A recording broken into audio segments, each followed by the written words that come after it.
আমরা এমন একটি সময়ে এখন আছি ৫ আগস্ট পরবর্তী বাংলাদেশে, যখন আমরা দেখলাম গুমের বিচার শুরু হয়েছে। শুধু তাই না, জুলাই সনদও স্বাক্ষরিত হলো। আজ আমরা বোঝার চেষ্টা করব যে আসলে বাংলাদেশ কোন দিকে যাচ্ছে।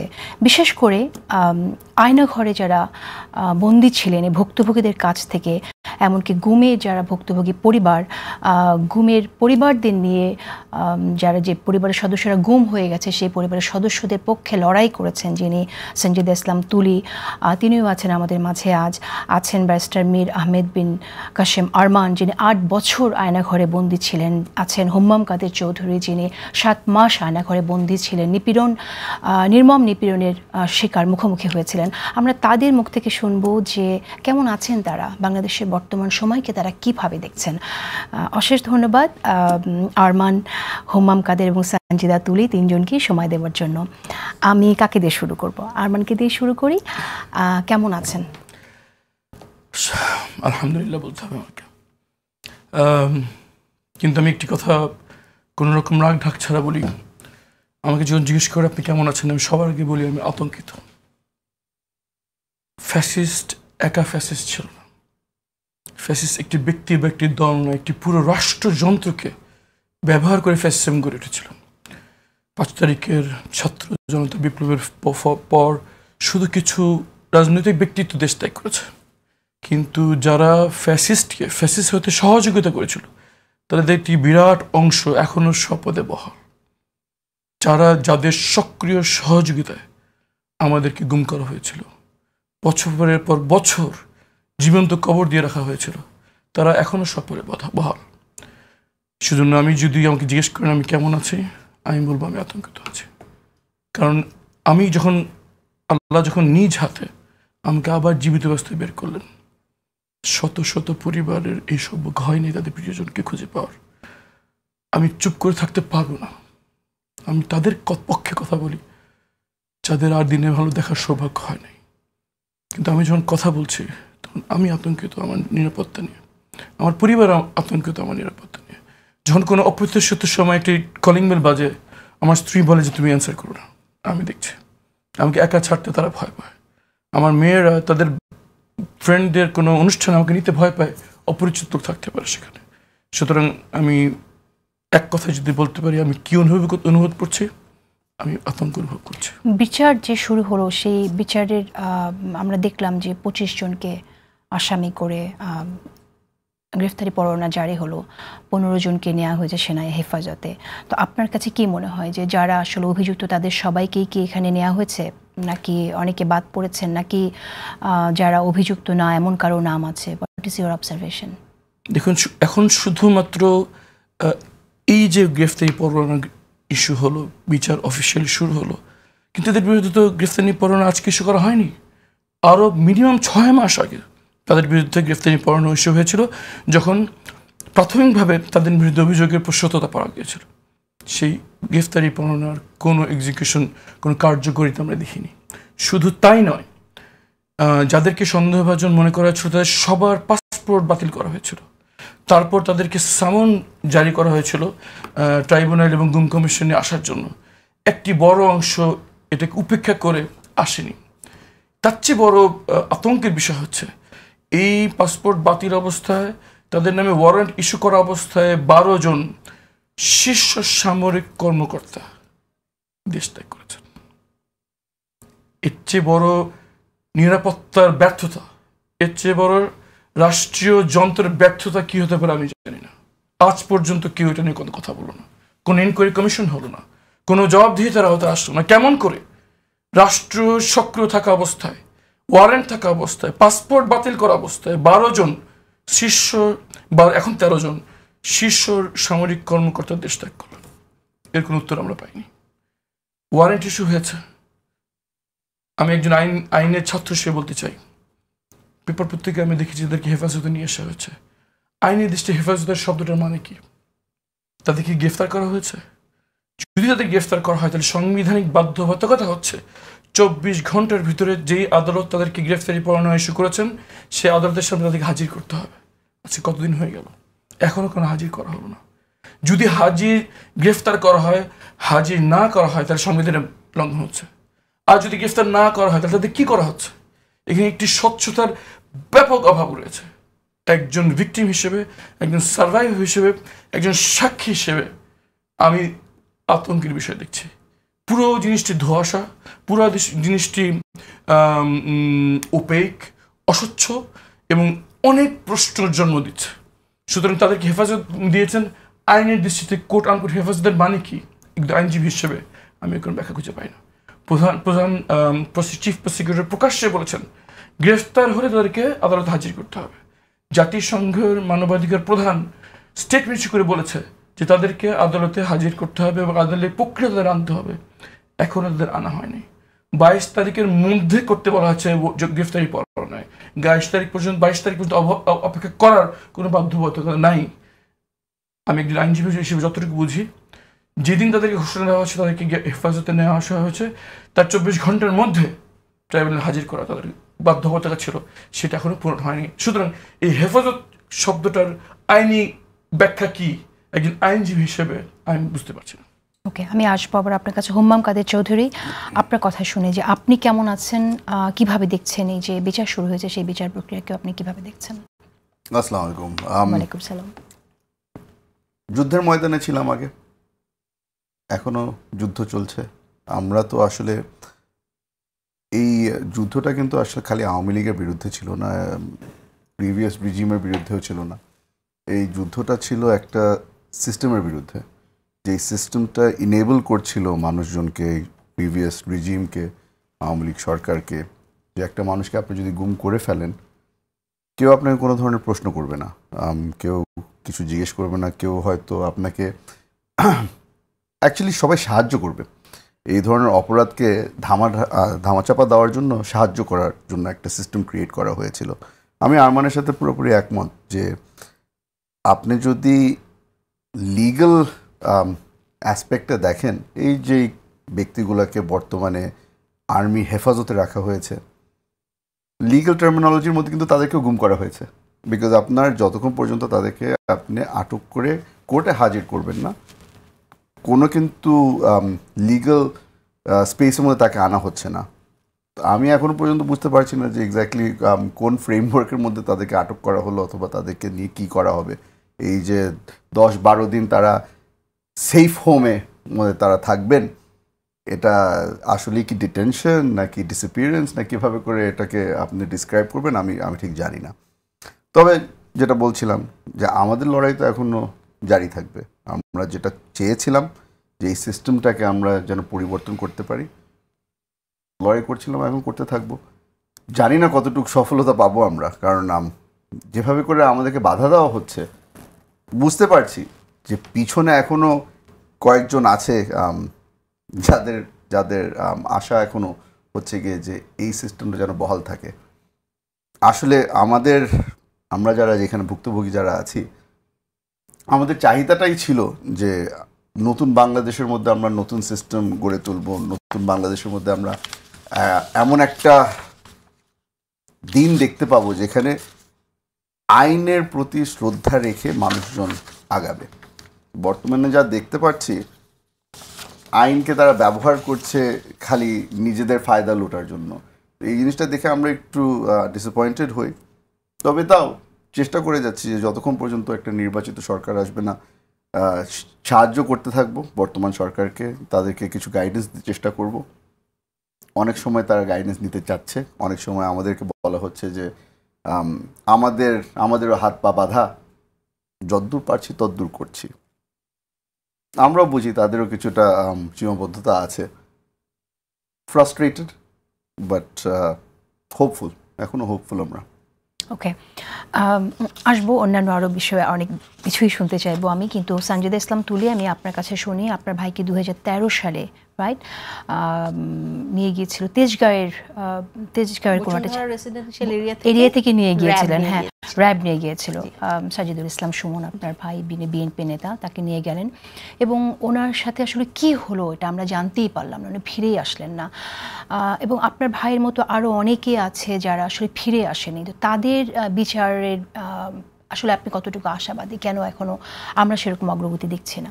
আসসালামু আলাইকুম, ধন্যবাদ জেসিন আপাকে। আপনাকে অশেষ ধন্যবাদ। জেসিন আপা, আপনি প্রথমে যেটা শুরু করেছিলেন, আপনারা কেমন আছেন? হ্যাঁ প্লিজ। আমি আজকে এখানে আলহামদুলিল্লাহ বলতে চাই, কারণ আমার পাশে আমার যে দুই ভাই, তারা আমাকে ওই বোধটা দিচ্ছে যে যেই ভাইটা আমার ফেরত আসেনি তাদের হয়তো একটা অংশ যে ওই জায়গাটা মৃত্যুর সীমানা পর্যন্ত ওরা যেয়ে সেখান থেকে ফিরে এসছে। আমার ভাই হয়তো সীমানাটা পার করে চলে গেছে, যাকে আমার ভাইয়ের মতো আরও অনেক যারা ভিন্ন দলের ভিন্ন মতের শুধুমাত্র ফ্যাসিজমের বিরুদ্ধে সোচ্চার থাকার জন্য যাদেরকে আইন প্রয়োগকারী সংস্থা দ্বারা তুলে নিয়ে যাওয়া হয়েছে অবৈধভাবে, এবং এই যে ইলিগাল কাস্টডিগুলো সিক্রেট ডিটেনশন সেলগুলোতে রাখা হয়েছে। আর এই যে এত বড় সময়ের, এত অসম্ভব বড়, এক যুগেরও বেশি সময়ের একটা যুদ্ধ পাওয়ার জন্য, শুধুমাত্র সন্ধান পাওয়ার জন্য, সত্যটা জানার জন্য তাদের সাথে কি করা হচ্ছে। তো আমার ভাই সাজিদুল ইসলাম সুমন, তার সাথে আরো 5 জন ছিলেন ওখানে বন্ধুরা। ওনার মধ্যে 3 জন হচ্ছে জগন্নাথের, একজন তিতুমির কলেজের, আর একজন আমার কাজিন ছিলেন তানভীর ভাই, দাঁড়ানো ছিলেন ভাইয়ের সাথে ওখানে। তো সেখান থেকে বসুন্ধরা রেসিডেন্সিয়াল এরিয়া থেকে তাদেরকে 2013 4 ডিসেম্বর, এটা হচ্ছে 14 যে 5 জানুয়ারি ইলেকশন আপনারা জানেন, অবৈধ ইলেকশন হয়েছিল, তার আগে ব্যাপকভাবে বিভিন্ন বিরোধী দলের যারা অপোজিশন পার্টি তাদের অ্যাক্টিভিস্টদেরকে এবং তাদের নেতাকর্মীদেরকে ব্যাপকভাবে তুলে নিয়ে যাওয়া হয়, গুম করা হয়, বিচার বহির্ভূত হত্যাকাণ্ডের শিকার করা হয় এবং ইললিগাল কাস্টডিতে অ্যারেস্ট করেও রাখা হয়। তো তার মধ্যে আমার ভাইয়ের কেসটা একটা, এবং এই যে গুমের যেই সংখ্যা বা ধারাবাহিকতা পরবর্তীতে আমরা দেখতে পেলাম, তার মধ্যে যে ইলেকশন পরবর্তী সময়গুলা, সেই সময়গুলাই নাম্বারটা অনেক বেশি হাই। 18-র ইলেকশন বলেন, 24-এর ইলেকশন বলেন, আর 14-র 5 জানুয়ারি ইলেকশন বলেন। তো এইটা হচ্ছে আমার মনে হয় যে ভাইকে তুলে নিয়ে যাওয়ার পর থেকে, প্রথম দিন থেকে আম্মা, পরিবারের সবাই যখন র্যাব অফিসে যায়, কারণ র্যাবের 2টা ডাবল কাভার ভ্যান যারা ছিলেন, একটা হোয়াইট মাইক্রোবাস, যেখানে যেই জায়গা থেকে তুলে নিয়ে যায় ওই জায়গায় কেয়ারটেকার ছিলেন, অনেক আই উইটনেস ছিলেন, অনেক লেবার্স ছিলেন, তাদের সামনে থেকে কিন্তু তুলে নিয়ে যায়। এবং প্রত্যেকটা গুমের কেসে আমরা এখন যখন দেখি, সবারই কিন্তু কোনো না কোনো আই উইটনেস রয়ে গেছে, এবং যেখানে অস্বীকার করার কোনো উপায় নাই রাষ্ট্রের, যখন রাষ্ট্রীয় বাহিনী কর্তৃক এত বড় অপরাধগুলো সংঘটিত হয়েছে। আর গুম থেকে যারা ফেরত এসছেন, হুমাম ভাইরা, আরমান ভাইরা, এদের মতন আরও যারা আছেন, অনেক বিগত সময়েও যারা ফেরত এসছেন, 5ই আগস্টের পরেও যারা ফেরত এসছেন, তাদের কাছ থেকে এবং এই 12 বছরের আমাদের আন্দোলনের সময়ে অনেক কিছু জানা, যে ইনভেস্টিগেটিভ জার্নালিস্ট এবং বাকিদের কাছ থেকে যে সিক্রেট ডিটেনশন সেলগুলা বা আয়না ঘরগুলা কীরকম, এবং এর মধ্যে যেই ভয়ঙ্কর রকম টর্চারগুলা করা হয়েছে তাদের সাথে। আপনি জানেন যে কালো মুখোশ, জমটুপি পরিয়ে, হাত করা বেঁধে, ঝুলিয়ে ততক্ষণ পর্যন্ত মারা হতো যতক্ষণ না হয়তো ব্লিডিং হতে হতে তার জ্ঞান হারিয়ে যায়, বা কোনো একদিন হয়তো কোনো লিথাল ইনজেকশন দিয়ে তাকে কাউকে মেরে ফেলার পরে সেই ডেড বডিটা নিয়ে জিয়াউল আহসানের মতো যারা কর্মরত ছিলেন, দায়িত্বরত ছিলেন, তাদের সেই ইউনিট সেই ডেড বডিকে নিয়ে যে হচ্ছে রেল লাইনে ফেলে দেয়, অথবা পেট কেটে তাদের সিমেন্টের বস্তা দিয়ে ভারী করে বুড়িগঙ্গা অথবা শীতলক্ষায় নদীতে ফেলে দেয়, যেগুলোর বর্ণনা, বিভৎস রকম বর্ণনা গুম কমিশনের ইনকোয়ারিতে উঠে এসছে। এবং ভাইয়ারা যারা ফেরত এসছেন আমাদের বিগত সময়গুলোতে, তাদের কাছ থেকে প্রত্যক্ষভাবে আমরা জানি কিভাবে ইলেকট্রিক শক সেখানে দেওয়া হতো, কিভাবে রিভলভিং চেয়ারগুলোতে তাদেরকে এই টর্চার করা হতো। এই প্রত্যেকটা কথা, প্রত্যেকটা তথ্য বিগত 13 বছরেরও বেশি আমরা মায়ের ডাকের সাথে, যে এত হাজারো পরিবার পুরো বাংলাদেশ থেকে, প্রথমে 8 জন দাঁড়িয়েছিল আম্মা সহ, পরে তো ঢাকার বাইরের সবাই আমরা একসাথে, শুধু ছবিটা নিয়ে দাঁড়ানোটা কষ্টকর ছিল তখন। শুধু ছবিটা নিয়ে মারা দাঁড়াবে, বাচ্চারা দাঁড়াবে, আরমান ভাইয়ের ফ্যামিলি, ভাইয়ার আন্টি এসেছিলেন আমাদের সাথে দাঁড়াতে, কথা তো বলা বা দাঁড়ানোটা, মানে ওই ছবিটা নিয়ে দাঁড়ানোটাও মানে তাদের জন্য মনে হচ্ছিল যে অনেক বেশি তাদের ভীতিকর অবস্থার মধ্যে ফেলে দিয়েছিল। কারণ এই সত্যটা ধামাচাপা দেওয়াটাই সবচেয়ে বড় দায়িত্ব ছিল জাতীয় পর্যায়ে এবং আন্তর্জাতিকভাবে। ওই ডিনায়ালটা, যে যখনই ইন্টারন্যাশনাল প্ল্যাটফর্ম বা জাতিসংঘ যেই জিজ্ঞাসা করা হতো যে সরকারকে এই মানুষগুলো কোথায়, যেমন তারা ইনভেস্টিগেশন করে কিন্তু 76 জনের একটা তালিকা দেয় 2022 সালে সরকারকে, বিগত ফ্যাসিস্ট সরকারকে। তারা ওই সময় বলে যে এই মানুষগুলো হয়তো দেনার দায়ে পালিয়ে গেছে বা নিজেদের কোনো বিরোধ থেকে, পারিবারিক বিরোধ থেকে পালিয়ে গেছে, এবং এটা পাবলিকলি বলা হতো। এতগুলা পরিবার এক যুগেরও বেশি সময়ে রিপিটেডলি দাঁড়িয়ে কোনো ইনভেস্টিগেটিভ মেকানিজম নেওয়া হয় না সরকারের তরফ থেকে, বরং এই যে আইন প্রয়োগকারী সংস্থা যখন রাষ্ট্র কর্তৃক এই চরম মানবাধিকার লঙ্ঘনগুলো হয়, এই রাষ্ট্রীয় বাহিনীগুলো আবার বিভিন্ন মেকানিজমে প্রত্যেকটা ফ্যামিলিকে হ্যারাসমেন্টের শিকার করতো, এবং বিভিন্নভাবে।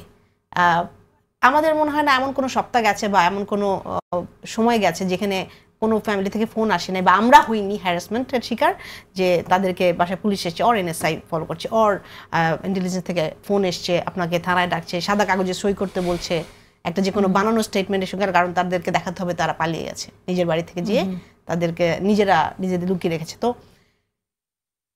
5ই অগস্টের এই যুদ্ধটা শুরু হয়েছিল আমাদের অনেক আগে, আসলে জুলাইয়ে আমাদের যুদ্ধটা শুরু হয় নাই, আমাদের যুদ্ধটা অনেক আগে শুরু।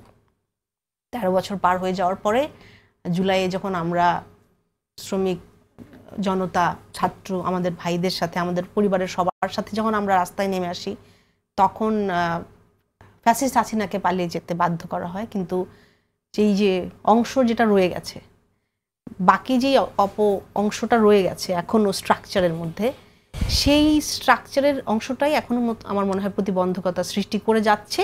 এবং সেই কারণে কিন্তু এখনো দেখেন কমিশনের, ইনকোয়ারি কমিশনের লিস্টের যে কেস 1850-এর বেশি বলে ওরা, অ্যাপ্রক্সিমেট 1900-র মতো, এগুলো কিন্তু দাখিলকৃত আবেদন। এর বাইরেও অনেক মানুষ গুম হয়েছে, তারা কিন্তু এখনো সেগুলো সামনে আনতে চাচ্ছে না, কারণ তারা জানে যে এটা কাণ্ডে যদি তাদেরকে আবার হ্যারাস করা হয়। এবং এই যে ফেরত এসেছে এবং যারা আসেনি এখনো, যারা আমার ভাইদের মতো, যাদের হয়তো একটা ভয়ঙ্কর সত্য জানার জন্য আমরা অপেক্ষা করে আসছি এখনো, তো সেই সংখ্যাটা 350-এরও বেশি লিস্টের তালিকাটা। তো এই যে লিস্টের তালিকা, এদের কাছে এখনো পর্যন্ত ওই সত্যটা আসেনি যে কি করা হয়েছে তাদের সাথে। এবং আমরা কিন্তু জানি কোন বাহিনী কোন সময় দায়িত্বরত ছিল, কারা ছিলেন ওখানে, এত কিছু জানার পরেও র্যাব, আপনি জানেন 3-4 মাস আগে ক্ষমা চাচ্ছে, তারা দায় স্বীকার করে ক্ষমা চাচ্ছে, কিন্তু এটার কোনো প্রতিফলন আসলে আমরা দেখতে পাইনি। যে তথ্য যখন দরকার, যখন এভিডেন্সগুলো প্রডিউস করা দরকার, এবং এই বিচারিক প্রক্রিয়ায় কোনো স্বচ্ছতা বা সহযোগিতা করার জন্য কোনো ইন্টেনশন আমরা তাদের মধ্যে দেখতে পাইনি। ইভেন এখন যখন ট্রাইব্যুনাল থেকে এই যেই ভাইদের কেসটার এগেনস্টে, যাদের এগেনস্টে অ্যারেস্ট ওয়ারেন্ট আসলো, শুধুমাত্র এই মানুষগুলাই তো এত বড় বিশাল মেকানিজমে ছিল না। এই ম্যাসিভ যে মেকানিজমটা, গুম করাটা আসলে মানে এটার মতো, যেমন এক্সট্রাজুডিশিয়াল কিলিংও কিন্তু পাশাপাশি চলছিল। তো গুমটা এই জন্যই করা হয়েছিল যেন ভয়ে একটা সংস্কৃতি ক্রিয়েট করা হয় এবং মানুষ যেন মুখ খুলতে না পারে, আর ভয়ে যেন তাদের কথাটা বন্ধ হয়ে যায়। এবং এটাই করা হয়েছিল 15 বছর, যেন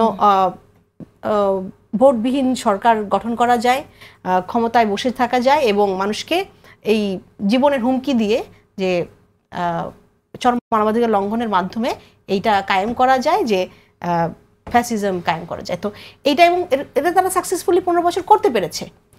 তো এইখান থেকে আমাদের যেটা চাওয়া ছিল যে সত্যটা সামনে আসুক, ওই 350 মানুষের সত্যটা, এই বিশাল মেকানিজমে রাষ্ট্রের সর্বোচ্চ ক্ষমতাধর থেকে শুরু করে প্রত্যেকটা আইন প্রয়োগকারী সংস্থা, ডিজিএফআই বলেন, র্যাব বলেন, পুলিশ বলেন, ডিটেকটিভ ব্রাঞ্চ বলেন, সামনে আসছে না কেন আপনার কি মনে হয়? এই যে অপঅংশটা রয়ে গেছে এখনো।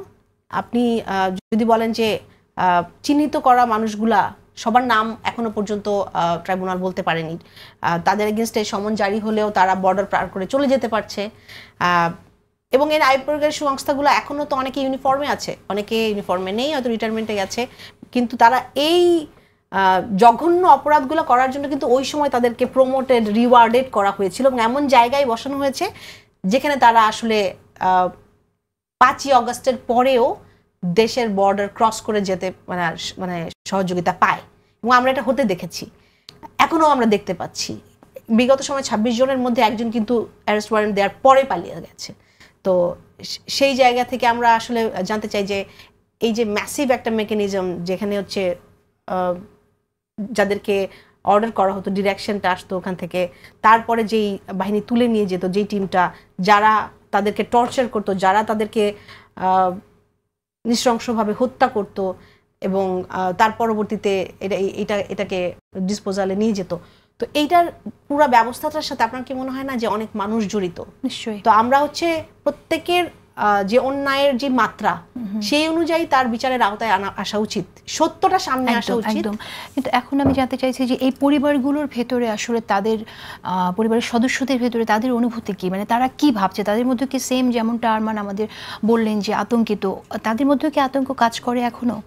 অবশ্যই কাজ করে, ভয়ঙ্কর রকমের আতঙ্ক কাজ করে। 5 তারিখের আগে আমরা যারা দাঁড়াতাম একসাথে ভাইদের জন্য, তাদের একটা আশা ছিল যে কোনোদিন কোথাও কোনোখানে হয়তো ফেলে রাখছে, তাকে সেখানে যেয়ে আমরা বের করে আনবো, যেখানেই হোক, এটা দেশের যেই জায়গায় হোক। এটা 5 তারিখের পরে, মানে এখন সময় 1 বছর পার করে গেছি, কিন্তু আমরা এখন যে আশাটা করে, প্রথমে 5 তারিখের পরে যখন আমরা ডিজিএফআই অফিসের সামনে দাঁড়াতে গেলাম, মানববন্ধন করে বের করে আনতে হবে ভাইদেরকে, তখন বাচ্চারা বাসায় একটা বেডরুমে বিছানা রেডি করে গেছে আমার সাথে যারা যায়, আমাদের ফ্যামিলিগুলোর যারা।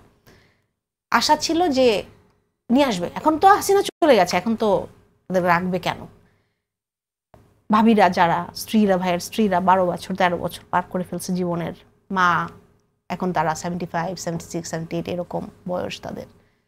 অনেক বাবা মাকে আমরা হারিয়েও ফেলেছি যারা আমাদের সাথে ছিলেন। তো সবার মধ্যে ভয়টা আসলে তখনও ছিল না, ভয়টা হয়তো এখনো নাই, কিন্তু আশঙ্কাটা আর ওই যে ভাইয়া বললো না ফ্রাস্ট্রেশনটা অনেক বেশি। কারণ কি, আমি জানি, আমরা জানি এখন আমরা হয়তো কোনো ভয়ঙ্কর রকম সত্যের জন্য অপেক্ষা করি, যে সত্যটা জানার জন্য অপেক্ষা করি, সেটা হয়তো অসম্ভব রকম ভয়ঙ্কর একটা তথ্য দেবে আমাদেরকে, কিন্তু তারপরে আমরা আশা করি যে জানার জন্যে যে ভাইকে কোনখানে কে নিয়ে গিয়েছিল, ওকে মারার সময় কারা ছিল, আমার ভাই না শুধু, আমার ভাইয়ের সাথে যাদের আমরা যতগুলো পরিবার, আমরা কিন্তু একটা পরিবারের মতো এখন।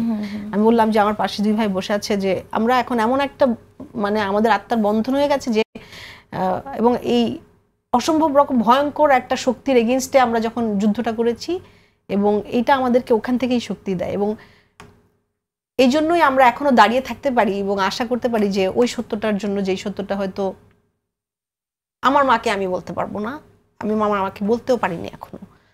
যখন টিএফআই সেল থেকে কমিশন ইনকোয়ারি করার পরে জানায় যে সেলগুলা খালি, তারপরে আয়নাঘর, হাজারো আয়নাঘর সারা দেশে, যখন ভাবিরা আমাকে জিজ্ঞেস করে যে আপা কিছু বলছে, ইন্ডিয়ায় কি অনেক লোক আছে, ইন্ডিয়ার জেল থেকে আমরা আসতে দেখছি, রহমতুল্লাহকে ফেরত আসতে দেখছি, তারপর সালাউদ্দিন ভাইকে ফেরত আসতে দেখছি, তো ওখানে কারা আছে। আমরা কিন্তু সবগুলো পরিবার এখনো আশা করে কোথাও কোনো খবর আছে, বাট জিয়াউল আহসানী নাকি 2 বছরে 1030 জন মানুষকে হত্যা করেছে এই ইলিগ্যাল কাস্টডি থেকে গুম হয়ে যাওয়া মানুষগুলোর মধ্যে। এবং এই নৃশংস সত্যটা মানে আমাদের সামনে আসবে, এবং ওই পরিবারগুলো আসলে এখন হয়তো আমরা এই অপেক্ষাটাই করি যে এই সত্যটা আমাদের সামনে আসুক, আর বিচারকে আমরা হয়তো ওই জায়গায় নিয়ে যেতে হবে, কারণ এটা খুব সহজ কাজ হচ্ছে না, আমরা জানি। কারণ যারা জড়িত ছিল, যাদের এগেইনস্টে আমাদের অ্যালিগেশন, এই চরম মানবাধিকার লঙ্ঘনের ক্ষেত্রে এই যে রাষ্ট্রীয় বাহিনীর যেই অংশ যারাই ছিল, তাদের প্রত্যেককে বিচারের আওতায় আনতে হবে, এবং প্রত্যেকটা পরিবারকে জানাতে হবে তার সন্তানের সাথে কি করা হয়েছে, এবং তাদের বিচারিক প্রক্রিয়ায় ট্রান্সপারেন্ট ওয়েতে। এখানে একটু কথা বলতে চাই যে আইসিটি থেকে তাহলে সেই বিচারগুলোর জন্য যথেষ্ট উদ্যোগ কি নিয়েছে কিনা, মানে আমি বুঝতে চাইছি যে আসলে এর উদ্যোগের আগে আমার আসলে আরো যেটা বলার ছিল, আইসিটির ক্যাপাবিলিটি আর ক্যাপাসিটি কতটুকু আছে কিনা, কারণ নাম্বারটা তো কম না, নাম্বারটা অনেক বেশি, সেক্ষেত্রে ক্যাপাসিটি বাড়ানো উচিত ছিল অফকোর্স। আর আমাদের মনে হয় যে ইনভেস্টিগেশনের জন্য যেই এক্সপার্টিস দরকার, ইভেন তারপরে আইসিটিতে আসলে কতটুকু মামলা নিতে, ওদের ক্ষেত্রে জুলাইয়ের মামলাগুলো আছে, জুলাইয়ের আমরা যদি 2000ও ধরি তো সেগুলো আছে, এক্সট্রা জুডিশিয়াল কিলিং যদি 3500-এর বেশি আছে, গুমের কেস আমরা ধরলাম লিস্টেড যদি 1800 থাকে, ডেফিনেটলি এর বেশি আছে যারা এখনো আসেনি। যদি এখানে 2000ও ধরেন, আইসিটির কি ক্যাপাসিটি আছে এই এতগুলা কেস হ্যান্ডেল করার? আর আইসিটি ছাড়া আমাদের দেশে এখনো গুমের আইনটাও কিন্তু ফাইনালি ইয়াতে আসেনি, প্রণয়ন করা হয়নি। তো সেই ক্ষেত্রে আমরা কিন্তু ওই কোনো আইনি প্রক্রিয়ায় যেতে পারছি না। তো আইসিটির ক্যাপাবিলিটির ক্যাপাসিটি নিয়ে ডেফিনেটলি আমার মনে হয় যে এখানে সীমাবদ্ধতা আছে বলে আপনি মনে করছেন। আচ্ছা, আমাকে একটু ছোট বিরতিতে যেতে হচ্ছে জন্য ব্যারিস্টার আরমান, বিরতিতে যাওয়ার আগে আমি বলেছিলাম আপনার কাছে আসবো এবং শুনতে চাইবো যে আপনার এখন যে কাজ করছেন, আপনি ইলেকশন করবেন আমরা জানি, ক্যাম্পেইনও করছেন, কেমন যাচ্ছে আসলে? আমার প্রধান কাজ হচ্ছে দুনিয়াকে বলা যে আমাদের সাথে কী করা হয়েছিল। এই কাজের অংশ হিসেবে আমি সাংস্কৃতিক মন্ত্রণালয়কে ধন্যবাদ জানাই, তার একটি ডকুমেন্টারি উদ্যোগ নিয়েছেন। আমি শুধু বলতে চাই যে এই কাজ করতে শুনতে যত সিম্পল, কাজটাও সিম্পল নয়। এই ডকুমেন্টারি করতে যে একদিন আমাকে এবং সুমন ভাইয়ের পরিবারের সাথে একসঙ্গে শুটিং ছিল। জিনিসটি পরিবার একসঙ্গে মিলবো, কথা বলবো, খুব সহজ একটা বিষয় হওয়ার কথা ছিল। কিন্তু আমি দেখলাম যখন আমি সুমন ভাইয়ের মেয়েদের দিকে তাকালাম, আমি না মেয়েদের চোখের দিকে তাকাতে পারছিলাম না। আমার মনে পড়ে যাচ্ছিল যে কিছুদিন পূর্বেই সুমন ভাইয়ের মেয়েরা আর আমার মেয়েরা একসঙ্গে আমাদের ছবি নিয়ে রাস্তায় দাঁড়িয়ে থাকতো। আল্লাহর অপার কারণে আমি আমার মেয়ের কাছে ফেরত আসছি, সুমন ভাইতে ফেরত আসেনি। সুমন ভাইয়ের মায়ের চোখের দিকে আমি তাকাতে পারছিলাম না। কিছুদিন পূর্বে আমার মা, সুমন ভাইয়ের মা একসঙ্গে রাস্তায় ছিল ছেলের সন্ধানের জন্য। সুমন ভাইয়ের ওয়াইফের দিকে আমি তাকাতে পারছিলাম না। আমাকে যখন গুম করা হয় আমার বয়স ছিল 32 বছর, আমার স্ত্রীর বয়স ছিল 27 বছর। সুমন ভাইয়ের ওয়াইফের দিকে তাকালে আমার মনে পড়ে যায় যে 27 বছর বয়সী আমার ওয়াইফ 8টি বছরই অনিশ্চয়তা নিয়ে ঘুরে বেরিয়েছে যে সে নিজেকে কী পরিচয় দেবে। সে কি বিবাহিত না বিধবা? জীবনের প্রতিটি ক্ষেত্রে, প্রতিটি পদে পদে মনে পড়ে যায় যে কি স্ট্রাগল, কি যুদ্ধের মধ্যে আমাদের পরিবার, গুম পরিবারের প্রতিটি সদস্য গিয়েছে। মাঝে মাঝে আমার কাছে মনে হয় যে আমি সব ছেড়ে ছুড়ে দিই, আল্লাহ আমাকে আমার পরিবারের কাছে ফেরত নিয়ে আসছেন, আমি পরিবারের সাথে কাটাবো, আমি ঝামেলার মধ্যে যাব না, কারো কিছু দরকার নেই, আমি পরিবার নিয়ে দেশে বেড়ে চলে যাই। কিন্তু যখন একটি মানুষের যায়, একটা গুমের শিকার একটি ভাইয়ের এক মেয়ে আমার কাছে এসে বলছে, চাচু আপনাকে যখন দেখেছি বের হয়েছেন, আমার মনে আবার আশা ফেরত আসছে, আমার বাবাও ফেরত আসবে। 1 বছর হয়ে গেল আমার বাবা এখনো ফেরত আসেনি। যখন ওই মেয়ের চোখের কান্নাটা দেখি না, তখন সিদ্ধান্ত নিই যে না, যত বিপদ আসুক, যত হুমকি আসুক, আমাকে কথা বলতে হবে। আমি তাদের কথা বলতে হবে যাদের কথা বলার কেউ নাই। আমরা সৌভাগ্যবান, আপনারা দয়া করে ডেকেছেন, আমাদের কথা বলছে। নিশ্চয়ই নিশ্চয়ই শত শত পরিবার যাদের এখনো পরিবারের কোনো খোঁজ পায়নি, তাদের কথা বলার জায়গা নেই। আমি সৌভাগ্যবান যে আমাদের মাথার উপর ছাদ আছে। অসংখ্য পরিবার আছে যাদের মাসিক খরচটা টানতে পারছে না। অসংখ্য গুমের শিকার যারা বের হয়ে এসছেন, ছাত্র অবস্থাদের গুম করা হয়েছিল, এখন তারা পড়াশোনা শেষ করতে পারে নাই, তাদের কোনো ডিগ্রি নাই, কোনো ভালো চাকরি হচ্ছে না। অনেকে চেষ্টা করছে, একটু চেষ্টা করি ব্যবসা করে দেখি, তাদের সাথে একজন ব্যবসা করতে ভয় পায় যখন জানতে পারে তারা গুমের ভিকটিম। অনেক গুমের ভিকটিম পরিবার তথ্য গোপন করে বাসা ভাড়া নিতে হয়, কারণ যখন জানে যে তারা তাদের গুমের ভিকটিম, তাদেরকে লোকজন বাসা ভাড়া দিতে চায় না। কি অসম্ভব অবর্ণনীয় যন্ত্রণার মধ্যে দিয়ে পরিবারগুলো পার করছে। এগুলো কথা বলার কেউ নাই, এগুলো নিয়ে কথা বলতে হবে আমাকে। সুতরাং আমার জন্য প্রতিটি দিন, প্রতিটি মুহূর্ত একটি যুদ্ধ। আমি একসঙ্গে আমার নিজের দিকে তাকালে আমার মনে হয় সব ছেড়ে দেশে বেড়ে চলে যায়। এদিকে তাকালে মনে করি যে সৃষ্টিকর্তা আমাকে জীবিত বের করে এসছে, আমার দায়িত্ব এই নিয়ে কথা বলার। আমি এখন সবার আগে যেটা করার চেষ্টা করছি সেটা হচ্ছে গিয়ে জনসচেতনতা সৃষ্টি করা। মানুষের কাছে এটা একটি ঘটনা নয়, একটি নিউজ নয়, এটি কিছু মানুষের জীবন, শত শত ভেঙে যাওয়ার স্বপ্ন, হাজারো পরিবারের নিঃস্ব হয়ে যাওয়া। আমাদের এই কথা বলতে হবে। যেমন আমি কৃতজ্ঞতা জানাই মায়ের ডাক নামক সংগঠন, তুলিয়াপার মা যেটা প্রতিষ্ঠা করেছেন। যখন ফ্যাসিজম ছিল, প্রত্যেকটি গুম পরিবার তাকিয়ে থাকতো যে কবে আবার মায়ের ডাক একসঙ্গে একটা কিছু করবে, অন্তত সেখানে যেটা কথা বলতে পারবে। সেটা যে কত বড় একটা শক্তির জায়গা ছিল মায়ের ডাক নামের সংগঠন। এবং এখন যখন আবার আমরা ফিরে এসেছি, তখন সার্ভাইভার দিন আরেকটি সংগঠন আছে ইউএর নামে, যারা সার্ভাইভ করছে তাদের সংগঠন। এগুলো হচ্ছে আমাদের শক্তির জায়গা। আমরা সবাই একসাথে কাজ করছি, করে যাবো ইনশাআল্লাহ। আমাদের এই কাজ শুধু এই বিচারের মাধ্যমে শেষ নয়, আমাদেরকে ততদিন বলে যেতে হবে যতদিন পর্যন্ত আমাদের জীবন আছে, আমাদের কথা বলার শক্তি আছে। কারণ আমরা যদি কথা বলা শেষ করে দিই, মানুষের দৃষ্টিপথ স্মরণ থেকে হয়তো এই জিনিসটি মুছে যাবে। আর যেই মুহূর্তে মানুষের স্মরণ থেকে মুছে যাবে, তখন আবার সম্ভাবনা তৈরি হবে এই জিনিসগুলো আবার হওয়ার। মানবাধিকার জেনেভা থেকে একটি টিম এসেছিল যারা গুম বিষয়ক বিশেষজ্ঞ, মায়ের ডাকের উদ্যোগে আমাদের ভিক্টিমদের সাথে একটি বৈঠক হয়েছিল। সেখানে তারা খুব সুনির্দিষ্ট একটি কর্মপন্থা আমাদের দিয়েছেন, যেটা আমি আমার জীবনের ব্রতভাবে গ্রহণ করেছি, যেটা আমাকে করতে হবে। উনি বলেছেন যে এইসব বিষয়ে 3টি কাজ করণীয়। প্রথম কাজ হচ্ছে অ্যাকাউন্টেবিলিটি বা জবাবদিহিতা, যারা এর সাথে জড়িত ছিল, যারা প্রত্যক্ষ পরোক্ষভাবে এইসব কাজকে বৈধতা দিয়েছে, যারা প্রত্যক্ষ পরোক্ষভাবে এইসব কাজকে জনসম্মুখে ছোট করে দেখিয়েছে, তাদেরকে জবাবদিহি আনতে হবে। দ্বিতীয় কাজ হচ্ছে রিপারেশন বা পুনর্বাসন, যাদের এখনো পরিবার ফেরত আসেনি এবং যারা ফিরে আসছে কিন্তু তারা কোনো মতেই নিজের পায়ে দাঁড়াতে পারছে না, তাদের পুনর্বাসন করতে হবে সরকারকে। 20 কোটি মানুষের দেশের রাষ্ট্র কয়েকটা হাতে গোনা পরিবারের দায়িত্ব নিতে পারবেন, এটা হয় না। যাদের এখনো পরিবারের সদস্য ফিরে আসেনি তাদের কোনোদিন কেউ তাদের পরিবারের সদস্যকে ফেরত দিতে পারবে না, কিন্তু অন্তত তাদের জন্য অর্থনৈতিকভাবে চিন্তাটা করতে না হয়। এই দায়িত্বটা কি সরকার নিতে পারে না? আমি তো বিশ্বাস করি যে সরকার যদি উদ্যোগ নেয় তাহলে রাষ্ট্রীয় কোষাগার থেকে 1 পয়সা খরচ করতে হবে না। সারা বিশ্বের দেশ এবং অসংখ্য মানবাধিকার সংগঠন এগিয়ে আসবে তাদের পাশে দাঁড়ানোর জন্য। আমার একটি ছোট প্রশ্ন আছে এখানে, যে এই সরকার যদি না পারে তাহলে কোন সরকার পারবে? কারণ এই সরকারকে তো সবগুলো দল, গণঅভ্যুত্থানের পক্ষে সবগুলো দল সহযোগিতা করছে। সেক্ষেত্রে এটা কি মনে হয় যে কেন আসলে ব্যর্থ হচ্ছে সরকার? আমি মনে করি সেই ঘুরে ফিরে একই জিনিস, যাদেরকে ফ্যাসিজম বাছাই করে গুরুত্বপূর্ণ পদে বসিয়েছিলেন তারা এখনো পদে বহাল। অনেক তাহলে রাজনৈতিক দলগুলো তাহলে এটা নিয়ে কেন ভোকাল হচ্ছে না? কেন শুধু আপনাদেরকে এই কষ্টটা বয়ে বেড়াতে হচ্ছে এবং বলতে হচ্ছে? দুঃখজনক। আমি মনে করি যে একটি ব্যাপক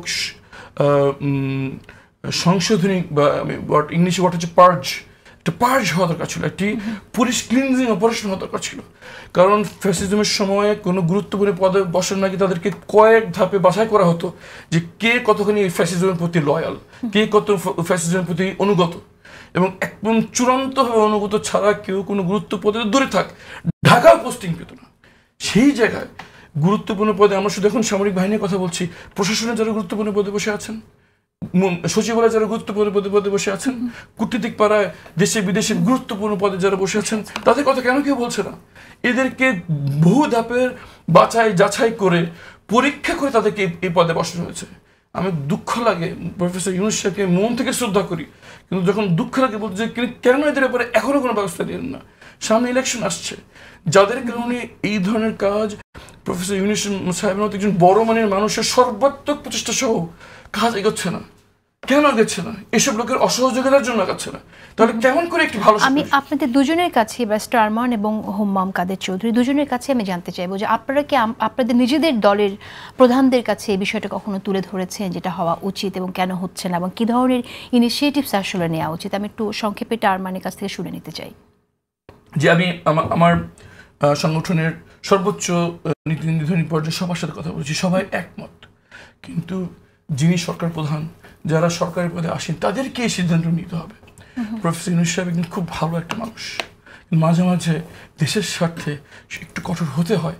যেমন ডাক্তারের কাজ সুস্থ করে তোলা, কিন্তু মাঝে মাঝে তাকে অপারেশন করতে হয়, মাঝে মাঝে ক্যান্সার আক্রান্ত অঙ্গকে ছেদ করতে হয়। প্রফেসর ইউনূসকে আরেকটু দৃঢ় হতে হবে, আরেকটু শক্ত হতে হবে, না হলে আমাদের এই ক্যান্সার থেকে আমাদের রাষ্ট্র মুক্ত হবে না।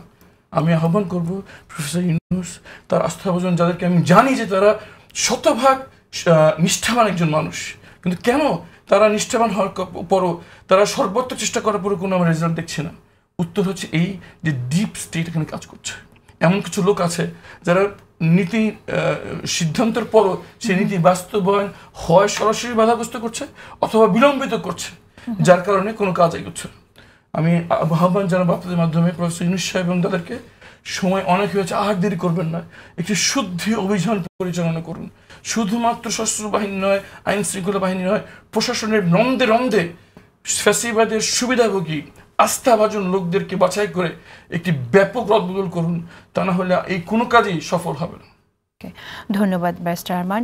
হুম্মাম কাদের চৌধুরী, কয়েকটি প্রশ্ন। প্রথমে একটু জানতে চাই যে আপনার তো নির্বাচনী এলাকায় যাচ্ছেন, প্রচারণা করছে, বাবা ছাড়া আপনি কাজ করছেন, কেমন যাচ্ছে, কেমন ফিল করছেন, আসলে কতটুকু চ্যালেঞ্জিং মনে হচ্ছে? অনেকটাই চ্যালেঞ্জিং। এখানে আমাদের জন্য আসলে গত 16 বছর ধরে এটা আমার জন্য, আরমানের জন্য স্পেশালি। আমরা তো লড়াই করে যাচ্ছিলাম, আইসিটির মধ্যে গিয়ে আমরা লড়াই করেছি। এমন কোনো কোর্ট বাকি নেই বাংলাদেশের মধ্যে যেখানে আমরা লড়াই করিনি। আমরা সুপ্রিম কোর্ট পর্যন্ত গিয়ে লড়াই করার সুযোগ হয়েছিল আমাদের। তো সবসময় তো একটা মনের মধ্যে আশ্বাস ছিল যে কোনো না কোনো জায়গায় গিয়ে হয়তো একটু সাকসেস কিছুটা দেখতে পাবো, হয়তো বাবাকে বাঁচাতে পারবো। আশা করছি যে কোনো না কোনো দিন বাবার ছত্রছায়ায় আমরা রাজনীতি করার সুযোগ পাবো। সুযোগ হয়নি। নিজে নিজে এখন আস্তে আস্তে করে আগাচ্ছি। আমি নিজেকে খুব ফরচুনেট মনে করি যে আমার দলের মধ্যে অনেকগুলি ব্যক্তি আছে যারা আমার সিনিয়র ব্যক্তিরা। অনেকজন আছে স্ট্যান্ডিং কমিটি মেম্বার, অনেকজন আছে সিনিয়র পার্লামেন্টেরিয়ান। তারা ছেলে হিসাবে আমাকে নিয়েছে, অনেক জায়গার মধ্যে আমাকে শেল্টার দিচ্ছে, অনেক জায়গার মধ্যে আমাকে শিক্ষা দিচ্ছে। তার সঙ্গে সঙ্গে তারেক রহমান সাহেবের সাথেও একটা যোগাযোগ সবসময় মেনটেন করতে পারি। ওনার কাছে যাই, কোনো ধরনের সমস্যা হলে, কোনো ধরনের সাপোর্ট লাগলে ওনার কাছে যাওয়ার সুযোগ হয়েছে। যেই জিনিসটা বারবার করে আমাকে শেখানো হচ্ছে, জিনিসটা বারবার করে আমাদেরকে বোঝানো হচ্ছে গিয়ে ধৈর্য ধরাটা। হোঁচট খেলে যেন আবার দাঁড়াতে পারি, এই জিনিসটা সময়ের সাথে শিখেছি। তবে আপনার আগের একটা প্রশ্নে আমি ফিরে যেতে চাই, এই বিচারের বিষয়টা। যে বিচারের নিয়ে আমরা এখন একটু সবাই ডিসঅ্যাপয়েন্টেড, সবাই একটু কনফিউজড আছি। এই জিনিসটা নিয়ে কিন্তু আমি বারবার করে আমাদের ভারপ্রাপ্ত চেয়ারম্যান সাহেবের সাথে যখন খুব ফ্রাস্ট্রেটেড হয়ে যায় ওনার কাছে যাই, ওনাকে গিয়ে বলি যে এরকম হচ্ছে চেয়ারম্যান সাহেব, এরকম হচ্ছে, আপনার মতামত কি? উনি কিন্তু একটা জিনিস আমাদেরকে বারবার করে বলে, এটাই শেষ না, ধৈর্য ধরো, কারণ পরবর্তীতে আমরা যদি সরকার গঠন করি বিচার কিন্তু আমরা করব। আর এই জিনিসটা নিয়ে আমরা খুবই কনফিডেন্ট। কারণ আপনার একটা জিনিস মাথায় রাখতে হবে যে বর্তমান সরকার যারা আছে তারা কিন্তু কেউই পলিটিশিয়ান না। তাদের এই পলিটিক্যাল ফ্রেমওয়ার্ক আর পলিটিক্যাল ল্যান্ডস্কেপ ন্যাভিগেট করাটা কিন্তু খুবই ডিফিকাল্ট, কারণ ওরা এই কাজ আগে কোনো সময় করেনি। যেখানে আমরা একটা tried and tested political party, খালি আমরা না, এখানে আমি জামাত ইসলামীকেও বলবো যে এখানে আমরা একসময় একসাথে সরকার গঠন করেছিলাম। আমাদের ওই এক্সপিরিয়েন্সটা আছে, আমাদের নেতাদের ওই এক্সপিরিয়েন্স আছে যে পলিটিক্যাল ল্যান্ডস্কেপ কেমনে করে ন্যাভিগেট করতে হয়। যেই জায়গাগুলোর মধ্যে এখন বর্তমান সরকার ভয় পাচ্ছে, অনেক খোলামেলায় বলে ফেলি, অনেক জায়গায় তারা আর্মি অথবা পুলিশ অথবা অন্যান্য বাহিনীর সাথে তারা কোনো ধরনের ক্ল্যাশে যেতে চাচ্ছে না। আমরা জানি এটা তো সেনাবাহিনীর সাথে না, আমরা এটা উল্লেখ করা খুবই দরকার যে র্যাব তো ছিল আপনার হোমের আন্ডারে, স্বরাষ্ট্র মন্ত্রণালয়ের আন্ডারে, এবং ডিজিএফআই প্রধানমন্ত্রী পিএম অফিসের আন্ডারে। এখানে কিন্তু আমরা এই জিনিসগুলাই আমাদের জানা আছে, যে জিনিসটা হয়তো ডক্টর ইউনূস সাহেবের সরকার বুঝতে পারছে না অথবা ওই কনফিডেন্সটা পাচ্ছে না। এই জিনিসটা আমরা করতে পারবো, আমরা আশা করছি। তার সাথে সাথে একটা জিনিস আমাদের একটু মাথায় রাখা উচিত যে গত 16 বছরের মধ্যে বাংলাদেশের সোসাইটিটা আসলে মানুষ কতটা যে চেঞ্জ হয়ে গিয়েছিল, এটা আমি আপনাকে একটা ছোট গল্প দিয়ে বুঝাতে চাই। আমার মনে আছে আমি যখন প্রথম রিলিজ হয়ে আসি অনেক ভয় ছিলাম। ফ্যামিলি তো সারাক্ষণ বলতো যে জানে বেঁচে গেছো, আর রাজনীতি দরকার নেই, নিজেরটা নিজে বুঝো, আপাতত চুপচাপ থাকো। চেষ্টা করেছিলাম, 7-8 মাসের মতো চেষ্টা করেছিলাম। তো হঠাৎ করে আমার এই বোন, তার সংগঠন সামনে চলে আসে, আমাকে বলা হলো যে আপনি পাশে দাঁড়াতে হবে। আমার ফাইট কিন্তু নিজের জন্য ছিল না, আমার ফাইট আমার সাথে অন্যায় হয়েছে ওটার জন্য ছিল না, আমার ফাইটটা কিন্তু ছিল আরমানের জন্য। কারণ আরমানের সাথে আমার একটা খুব ঘনিষ্ঠ সম্পর্ক ছিল আইসিটিতে, যেটা আমরা গড়ে তুলেছিলাম। নিজে বের হয়ে আসার পরে মনের মধ্যে একটা খুব বড় গিল্ট ছিল যে আমি এমন কি আহামরি মানুষ যে আমি বের হয়ে আসলাম, আমার ভাইটা ফেরত আসলো না। তখন চিন্তা করলাম যে এই ফাইটটা তো আমাদেরই করতে হবে। তো আস্তে আস্তে করে এটার সাথে, এই সংগঠনের সাথে জড়িয়ে গেলাম। তারপরে একটা ঘটনা ঘটলো।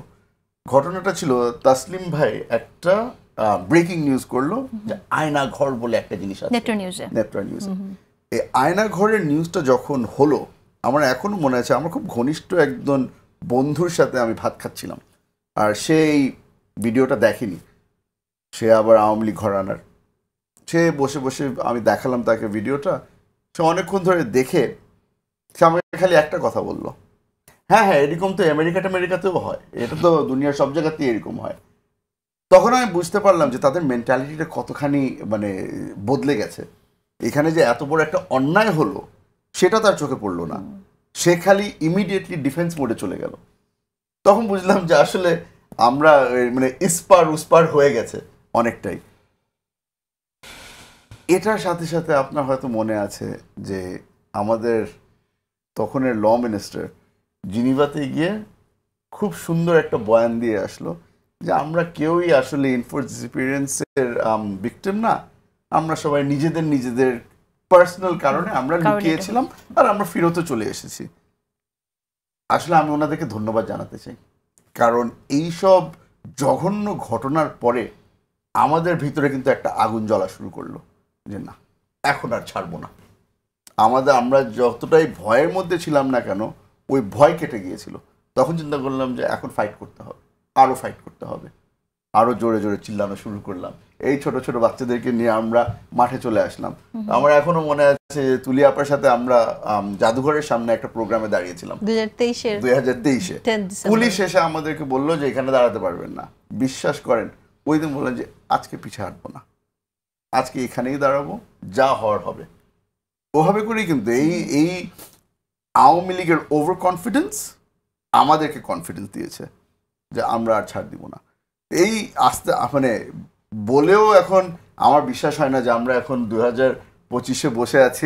আমরা বাংলাদেশ এমন একটা জায়গায় চলে আসছি যে আমরা বিচারের পর্যায়ে চলে এসেছি। আমার বিশ্বাস যে এইখানে যা এই বর্তমান সরকারের পক্ষে সম্ভব তারা চেষ্টা করছে। আমি তাদেরকে কংগ্রাচুলেট করব, তাদেরকে আমি থ্যাংক ইউও জানাবো যে ওনাদের পক্ষে যতদূর সম্ভব ওনারা করেছে। কিন্তু আমি জানি যে লাস্ট মাইল, ওই গোল লাইন পর্যন্ত পৌঁছানোর জন্য একটা নির্বাচিত সরকারের দরকার পড়বে। আর আশা করছি যে ওখানে আমাদের দলগুলোই একসাথে, ওই যতটাই আমাদের ডিফারেন্সেস থাকুক না কেন, এই একটা বিষয় কিন্তু আমরা সবাই একই কাতারে দাঁড়াবো। তো ওই জিনিসটা আমার মনের মধ্যে একটা কনফিডেন্স। র‍্যাব বিলুপ্ত হবে কিনা সেটা একটু জেনে নিই। র‍্যাব এমন একটা এবারই জিনিস, এখনই বিলুপ্ত হওয়ার জন্য দাবি ছিল, প্রস্তাবনা ছিল, কিন্তু বিলুপ্ত হলো না। আমার তো মনে হয় যে র‍্যাব অনেক আগে বিলুপ্ত হয়ে যাওয়া উচিত ছিল। এখনো এই কালো ইউনিফর্মের মানুষরা কেমনে করে ঢাকা শহর, চিটাগং শহরের মধ্যে ঘুরে বেড়াচ্ছে আমার এখনো বিশ্বাস হয় না। তবে আমি মানে এই ব্যক্তিগুলোকে নিয়ে আপনি করবেন কি? তাদেরকে আপনারা আবার ফিরে নিয়ে যাবেন পুলিশের মধ্যে, আর্মির মধ্যে, নেভির মধ্যে? এরা তো মানে এইসব সংগঠন থেকেই নিয়ে এসে একটা নতুন এন্টিটি বানানো হলো। এদেরকে নিয়ে আপনি করবেন কি? এটা একটা লং টার্ম ডিসিশন নিতে হবে যে এই বাহিনীটাকে আপনি ডিসলভ করার পরে এই ব্যক্তিগুলোর কি করা উচিত। আর এই ব্যক্তিগুলোর সাথেও কিন্তু অনেক মানুষ আছে যারা হয়তো কালপ্রিট এখনো।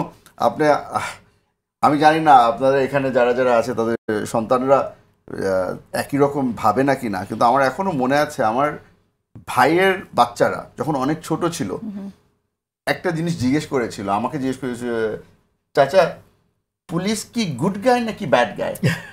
আপনি বুঝতে পারছেন যে ওরা যেই দুনিয়া দেখেছে, মানে আমাদের উপর দিয়ে যে ধরনের জুলুম হয়েছে, তাদের মনের মধ্যে কিন্তু এখনো বাকি দুনিয়া কিন্তু মনে করে যে পুলিশের ইউনিফর্ম মানে হচ্ছে যে এরা একটা এমন মানুষ যারা আমাকে সেফ রাখবে।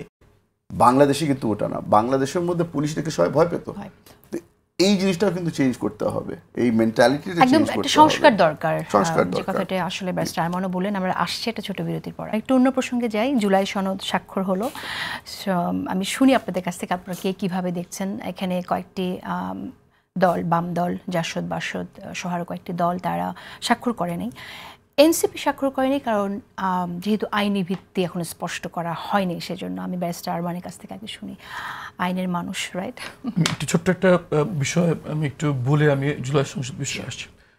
দেখুন, আমার জন্ম স্বাধীনতার 13 বছর পর আমি যদি কোনো একটি জিনিসকে সব কিছুর ঊর্ধ্বে চিন্তা করতে শিখেছি ছোটকাল থেকে, সেটা হচ্ছে আমাদের গর্বের সেনাবাহিনী, দেশপ্রেমিক সেনাবাহিনী। আমাদের সেনাবাহিনী আমাদের গর্বের জায়গা। পিস কিপিং অপারেশনের নাম্বার 1 প্রথম বাংলাদেশের সেনাবাহিনী এই গৌরবের জায়গা আমাদের নিয়ে এসেছিল।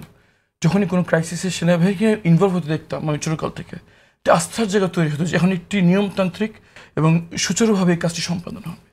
এই যে জনগণের আস্থার জায়গা ছিল সেনাবাহিনী, এই জায়গাটাকে এই গুম খুনে সেনাবাহিনীর সদস্য থেকে সম্পৃক্ত করে নষ্ট করে দেওয়া হয়েছে। ফ্যাসিবাদ এবং অধিপত্যবাদের শক্তিরা দুটি জিনিস করেছে এর মাধ্যমে। এক হচ্ছে রাজনীতিতে গুম খুনের প্রচলন শুরু করেছে, রাজনীতি সুস্থ ধারা থেকে একটি নোংরা অসুস্থ জায়গায় নিয়ে গিয়েছে। দ্বিতীয়ত হচ্ছে যেসব প্রতিষ্ঠানের প্রতি মানুষের অগাধ আস্থা ছিল, সব কিছুর উপরে যাদেরকে স্থান দিত মানুষের জনগণ, সেই আস্থার জায়গাটা ক্ষতিগ্রস্ত হয়েছে। আমার প্রশ্ন হচ্ছে, কেন এতগুলো মায়ের কান্নার ভার সেনাবাহিনী তাদের ঘাড়ে তুলে নিচ্ছে? কেন এতগুলি পরিবারের কান্নার কলঙ্ক সেনাবাহিনী তাদের ঘাড়ে তুলে নিচ্ছে? আমার মনে হয় সেনাবাহিনীর এই ভাবমূর্তিকে আবার পুনরুদ্ধার করার জন্য, তাদেরকে এই ধরনের ক্রিমিনাল অ্যাক্টিভিটির সাথে জড়িত যারা, তাদের ব্যাপারে কোনো রকম সম্পর্ক যদি না থাকে, অবিলম্বে ছেদ করে আবার মানুষের আস্থার জায়গায় নিয়ে আসার জন্য কাজ করতে হবে। আমি এখনও দৃঢ় বিশ্বাসী যে জুনিয়র অফিসার এবং সৈনিকেরা কেউ চায় না এই ফ্যাসিবাদের দায়ভার এখনও সেনাবাহিনীর টানুক।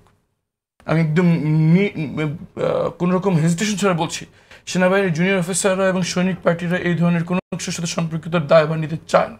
তারপরেও কেন তারা এখানে একটি রোল প্লে করছে? আমি আহ্বান জানাবো আপনাদের মাধ্যমে, দেশপ্রেমিক সেনাবাহিনী যেন মানুষের আস্থার জায়গাটা আবার পুনরুদ্ধার করে এবং এইসব কাজে সহযোগিতা করে, তাদেরকে আইনের সুপুর্দ করে প্রমাণ করে যে সেনাবাহিনী কোনো দলের বা অধীনতার শক্তির কাছে মাথা নত করেনি। সেনাবাহিনীর জনগণের ছিল, আছে এবং থাকবে ইনশাআল্লাহ। এবং যে সেনাবাহিনী গণঅভ্যুত্থানে জনতার, ছাত্র জনতার পাশে এসে দাঁড়িয়েছে, সেই সেনাবাহিনী নতুন বাংলাদেশ গড়তে সব ক্ষেত্রে পদক্ষেপ রাখবে, সেটা নিশ্চয়ই আমাদের সবার আশীর্বাদ হওয়া উচিত, রাইট? তো আমরা জুলাই সনদ নিয়ে জানতে চাই।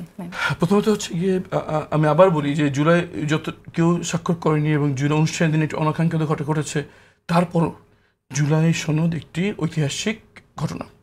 অধিকাংশ রাজনৈতিক দল এবং অধিকাংশ জনগণ এবং সুশীল সমাজ, শিক্ষিত সমাজ এতে সংহতি প্রকাশ করেছে।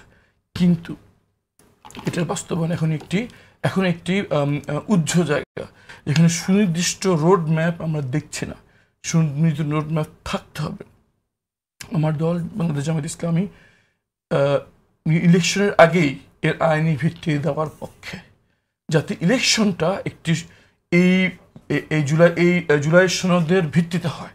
সুতরাং আমি মনে করি এখনো জুলাই সনদ একটি মানে সর্বশেষ কথা হয়নি। এখনো এতে সংশোধনের সুযোগ রয়েছে, এখনো সুযোগ রয়েছে সব দলকে এখানে স্বাক্ষরিত করার এবং অনতিবিলম্বে এবং আমার দলের স্থান সুস্পষ্ট নির্বাচনের আগেই একে আইনি ভিত্তি দিতে হবে। সঞ্জিদ ইসলাম তুলির কাছ থেকে শুনি যে আপনি কিভাবে দেখছেন। অবশ্যই, কারণ হচ্ছে জুলাইয়ের আপরাইজিং এখানে যারা ছিল তাদের কাছে আমাদের অনেক বড় দায়, আমাদের সবার। বিগত সময়ে যারা আমরা 15-17 বছর ফ্যাসিজমের নির্যাতনের শিকার, যারা ভিকটিম, পুরো বাংলাদেশ এখানে। তো তাদের যে যৌক্তিক দাবিটা যে আইনের একটা ভিত্তি দরকার, কারণ তাদেরও নিজেদের সুরক্ষার দরকার আছে এবং আমাদের সেটা আমাদের মনে হয় নিশ্চিত করা উচিত। এবং সেখানে আসছি আমরা একটু দর্শকদের জানাই যে আমরা ডিজিটালে থাকবো, কিন্তু টেলিভিশন থেকে আমাদের বিদায় নিতে হচ্ছে। প্রিয় দর্শক, আপনারা অনুষ্ঠানের বাকি অংশ ডিজিটালে পাবেন, টাইমলাইন বাংলাদেশের ফেসবুক পেজে পাবেন, জিটিভির ইউটিউবেও লাইভ দেখতে পাবেন। Thank you.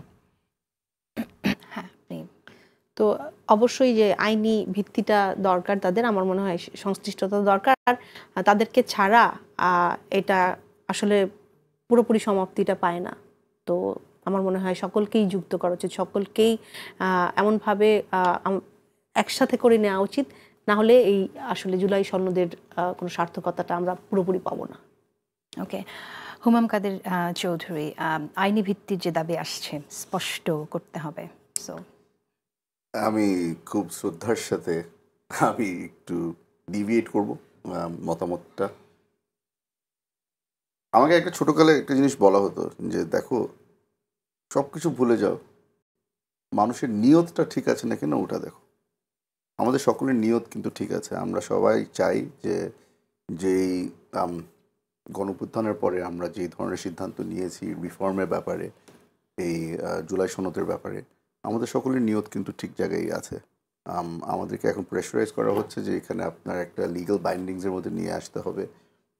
কিছু কিছু মানুষ বলছে যে এই জুলাই সনদটা পজিশনিং হবে গিয়ে আপনার কনস্টিটিউশনের উপরে, কনস্টিটিউশনের কোনো ব্যারিয়ার থাকবে না এই জুলাই সনদের উপরে। লিগালি আমার মনে হয় যে এই জিনিসটা একটু ডিফিকাল্ট হয়ে যায়, কারণ বাংলাদেশের মধ্যে অথবা পুরো দুনিয়ার মধ্যেই আপনার constitution is the highest authority.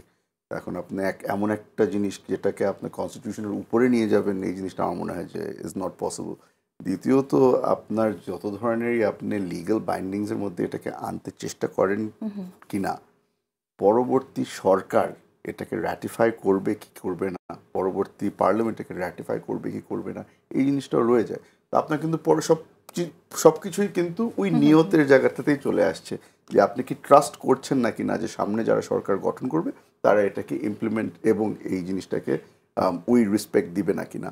আমার মনে হয় যে এই আর্গুমেন্টটাই অনেকটা ওয়েস্ট অফ টাইম আমি মনে করি। কারণ আমরা সবাই যারা যারা এখানে স্বাক্ষর করেছি আমরা সবাই প্রমাণ দিয়েছি যে আমাদের মধ্যে কোনো ধরনের বিভেদ নেই যে আমরা এখানে এটা থেকে কোনোভাবে ডিভিয়েট করব। যারা যারা এখানে স্বাক্ষর করেনি আমার মনে হয় যেটা একটা মিসড অপরচুনিটি ছিল। তাদের লড়াই, দীর্ঘদিনের লড়াই, আমাদের সাথে তারা বসেছে, রিফর্ম কমিশনে তারা বসেছে, তাদের ইনপুট খুবই ভাইটাল ছিল। এখন এত কাজ করার পরে যদি হঠাৎ করে তারা বলে যে ঠিক আছে আর খেলবো না, আমার মনে হয় যে আবার করে প্রমাণ করে দিল যে পলিটিক্সের মধ্যে এক্সপিরিয়েন্স আর মেধা ইজ ভেরি ইম্পর্টেন্ট। এখানে ইমোশনের জায়গাটা তারা বেশি গুরুত্ব দিচ্ছিল। আমার মনে হয় যে এত ইমোশনাল হওয়া উচিত হয়নি, তাদের ওইখানে থাকা উচিত ছিল। কারণ আপনি হয়তো দেখেছেন একটা ছবি দিয়েছে আমাদের জুলাই যোদ্ধা একজন, ইউনুস সাহেবের পাশে তারা অনেকেই স্টুডেন্টরা দাঁড়িয়েছিল। পরবর্তীতে জুলাই সনদ যখন সই করা হয়েছে তখন ইউনুস সাহেবের পাশে সব পলিটিশিয়ানরা দাঁড়িয়েছে। এই জিনিসটা কিন্তু আমরা চাইনি। আমরাও চেয়েছিলাম যে এই আগের স্টুডেন্টরাই সারাউন্ড করে রাখবে ইউনুস সাহেবকে, তারাই চ্যাম্পিয়ন করবে ইউনুস সাহেবকে এই জুলাই সনদের সময়। একলা ছেড়ে দিল ইউনুস সাহেবকে। আমার মনে হয় যে এখানে ইউনুস সাহেবও অনেকটা কষ্ট পেয়েছে, কারণ ইউনুস সাহেব তাদের জন্য লড়াই করেছে, অনেক দিন, দীর্ঘদিন তাদের জন্য লড়াই করেছে।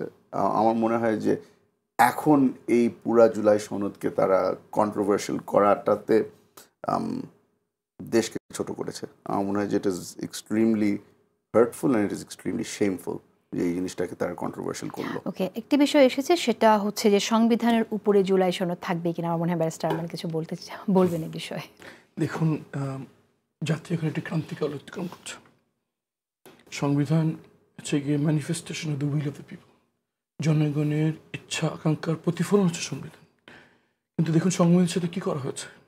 গত 16টি বছর সংবিধানকে একটি রাজনৈতিক দলের ম্যানিফেস্টোতে পরিণত করা হয়েছে। এই পরিমাণ কাটাছেঁড়া করা হয়েছে, এই পরিমাণ দলীয়করণ করা হয়েছে। সেই সংবিধান তো সংবিধান নাই, একটি দলের দলীয় ম্যানিফেস্টোতে পরিণত হয়েছে। সুতরাং আমাদের বুঝতে হবে জুলাইয়ের এতগুলো নিষ্পাপ প্রাণ জীবন শুধু একটিমাত্র নির্বাচনের জন্য দেয়নি। তারা একটি নতুন ধারা রাজনীতি চায়, একটি নতুন রাষ্ট্র চায়, একটি নতুন নেতৃত্ব চায়, রাজনৈতিক পুরো ধারাকে ঢেলে সাজাতে চায়। এবং দুনিয়ার যেখানে যেখানে বিপ্লব হয়েছে সেখানে এভাবেই করা হয়েছে।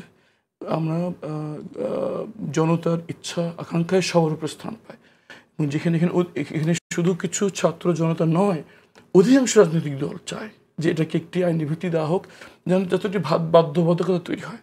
দেখুন, আমার প্রায়োরিটি চেঞ্জ হতে পারে, আমি আজকে এটা পছন্দ করি, কালকে আরেকজন কথা। এই আইনি ভিত্তিটা কিভাবে দিলে পরে এই প্রশ্নটা আসবে না যে সংবিধানের উপরে স্থান দেওয়া হচ্ছে কিনা। এখানে আমাদের দুটো অপশনটা আমাদের দলীয়ভাবে প্রকাশ করা হচ্ছে। একটি হচ্ছে গিয়ে প্রেসিডেন্সিয়াল অর্ডার, যার মাধ্যমে এটি একটি আইনি ভিত্তি পাবে। দ্বিতীয়ত আরেকটা হতে পারে, সেটা হচ্ছে গিয়ে গণভোট। এই গণভোটের এই দুটোর একটার মাধ্যমে এটা হতে পারে। এটা যদি না হয়, মানুষের সার্কামস্ট্যান্সের পারিপার্শ্বিক অবস্থায় মানুষের মতামত চেঞ্জ হয়, দলের মতামত চেঞ্জ হয়, পিয়ার প্রেশার, সহচর্যের সিচুয়েশনের কারণে মতামত চেঞ্জ হয়ে যায়। আমি দুঃখের সাথে বলছি, আমি কোনো দল বা কোনো কাউকে মতামত না অ্যাটাক না করে বলছি, আমাদের রাজনৈতিক দল এবং নেতাদের মধ্যে ইউটার্ন নেওয়ার একটা ব্যাপক প্রবণতা রয়েছে। সকলে এক কথার আত্মে এক কথা বলার ব্যাপক প্রবণতা রয়েছে, ইতিহাস সাক্ষী। সুতরাং এটাকে যদি আমরা আইনি বাধ্যবাধকতা না দিই, কালকে যে কেউ কোনো দল বা গোষ্ঠী ইউটার্ন নেবে না, এর গ্যারান্টি এতগুলো এটার গ্যারান্টি বলে কিছু নেই। দিস ইজ পলিটিক্সের মধ্যে গ্যারান্টি বলে কিছু নেই। আপনার যেটা করতে হবে, আমি again, Arman is not wrong, আর আরমান ভুল কিছু বলছে না। এখানে গণভোট করা সম্ভব ছিল? গণভোট যদি করার সিদ্ধান্তটা হয়ে থাকতো তো অনেক আগে করা উচিত ছিল, কারণ এখন আপনার গণভোট করা মানে হচ্ছে কি আপনার নির্বাচন পিছিয়ে যাবে। আপনার যদি এখন নির্বাচন পিছিয়ে যায় এখানে লাভবান কারা হবে এটা আপনারা খুব ভালো করে বুঝছেন। কিন্তু এখন তো কথা হচ্ছে জাতীয় সংসদ নির্বাচন এবং গণভোট একই দিনে হওয়ার কথা। গণভোট একই দিনে আপনি দেখেন এখানে গণভোট যদি আপনি একই দিনে করেন, আমরা এমন একটা দিনের অপেক্ষায় আছি যেই দিন গত 16 বছরে আমরা দেখিনি, একটা সুষ্ঠু নির্বাচনের দিন। তার সাথে সাথে যদি আপনি এখন কমপ্লিকেট করা শুরু করেন যে গণভোটও একই দিনে হবে, ওটার ভ্যালিডিটি কত দূর থাকবে ওটা আমি আপনাকে বলতে পারবো না। তার সাথে সাথে আমি একটা জিনিস অ্যাড করতে চাই যে যেই জিনিসটা আমরা জামাতে ইসলামী চাচ্ছে অথবা এনসিপি চাচ্ছে, অন্যান্য দলরা চাচ্ছে, যে এই জিনিসটা তো আপনার ইলেকশন ম্যানিফেস্টোর মধ্যেই ঢুকিয়ে দিতে পারেন যে আপনারা যদি এখন আমাদেরকে ভোট দেন তাহলে we will implement this this this this this. আমার মনে হয় যে ইট ইজ পসিবল যে আমরা একটা মাঝামাঝি জায়গায় আপনি কিন্তু একটা খুব বিপদে ফেলে দিয়েছে এখানে এই দুই ভাইয়ের মধ্যে ঝগড়া বাজে। আমি তো এরকম অনেক পরিবারে দেখেছি যে দুই ভাইয়ের ভিতরে ডিফারেন্ট পার্টিতে তারা আছে, তাই না? ওই ধরনের রাজনীতি আমি কন্ডোন করি না। আমি এটুকু বলি যে বিএনপি কিন্তু স্বীকৃতি দিয়েছে যে গণভোটের মাধ্যমে এর আইনি ভিত্তিটা দিতে তাদের কোনো আপত্তি নেই, কিন্তু তাদের কথা হচ্ছে এটা যেন নির্বাচনের পরে অথবা নির্বাচনের দিনও হতে পারে। কিন্তু আমাদের বক্তব্য হচ্ছে ইলেকশন কমিশন ক্লিয়ারলি বলেছে তারা কিন্তু তার আগে সম্ভব, কারণ এটা সবার স্বীকৃত, শুধু একটি ফর্মালাইজেশনের বিষয় রয়েছে। আমরা বিশ্বাস করি ডিসেম্বর বা তারও আগে গণভোট হওয়া সম্ভব এবং এরপর ইলেকশন হওয়া সম্ভব। গণভোট আগে হলে ইলেকশন পেছানোর প্রয়োজন নেই। সুতরাং আমি আমার প্রিয় ভাই ভূমির সাথে দ্বিমত করছি না, আমি বলছি যে তার কথাটাই ঠিক, শুধু একটু কয়েকদিন ইনশাআল্লাহ গণভোট আগে হলে নির্বাচন পেছাবে না ইনশাআল্লাহ। কথা শুনে তুলি আমি একদমই একটা অন্যরকম কথা বলবো, সেটা হচ্ছে কেউ যে বলেননি কথাটা তা না, সেটা একটু আমি আনতে চাই যে গণভোট মানে তো হচ্ছে না অপশনটা এখানে থাকছে যতদূর এখনো পর্যন্ত আমরা জানি।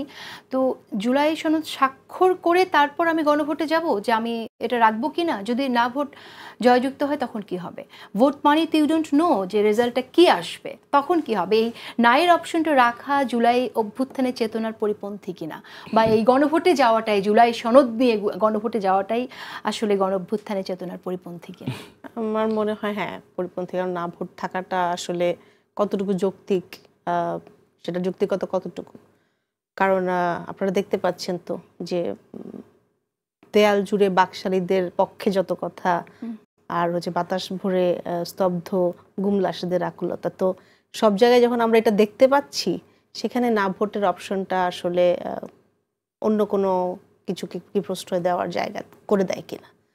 আর হচ্ছে হ্যাঁ এই ভোটের প্রক্রিয়াটা পরবর্তীতেও চলতে পারে, বাট এটার জন্য যে নির্বাচনকে স্থগিত করে করাটাই একমাত্র পন্থা সেটা না। সেটার জন্য আসলে আমরা যেই কার্যপ্রক্রিয়া যেতে পারছি না, যে ইনস্টিটিউশনগুলো ফাংশনাল না, সেটার জন্য কিন্তু আমাদের নির্বাচনটাই প্রথম আমার মনে হয় আগে আসা উচিত। কিন্তু অবশ্যই তাদের এই গণভোট বা পরবর্তী যেই তাদের চাওয়াগুলো সেগুলো আসতে থাকবে পরবর্তীতে। যে সংস্কারের আলাপ উঠে বা যেই আলাপ বয়ানটা জারি আছে সেটা চলমান থাকবে, কিন্তু সেটার জন্য আমরা কিন্তু নির্বাচনকে বন্ধ করতে পারবো না। ওকে, একটু ভিন্ন প্রসঙ্গে যাই। নির্বাচনের আগে কতগুলো ছাত্র সংসদ নির্বাচন হয়ে গেল। এই ছাত্র সংসদ নির্বাচনে আমরা যখন ডাকসু নির্বাচন হলো তখন শুনলাম এটা জাকসুতে প্রভাব রাখবে না, জাকসুর হওয়ার পর শুনলাম এটা চাকসুতে প্রভাব রাখবে না, চাকসুর পর শুনলাম রাকসুতে প্রভাব রাখবে না। এখন শুনছি যে ছাত্র সংসদ নির্বাচন আসলে জাতীয় সংসদ নির্বাচনে কোনো প্রভাব রাখবে না। আসলে কি কোনো প্রভাব রাখবে না নাকি রাখবে? আপনার স্টুডেন্ট পলিটিক্স আর ন্যাশনাল পলিটিক্সের মধ্যে একটা আকাশ পাতাল তফাৎ।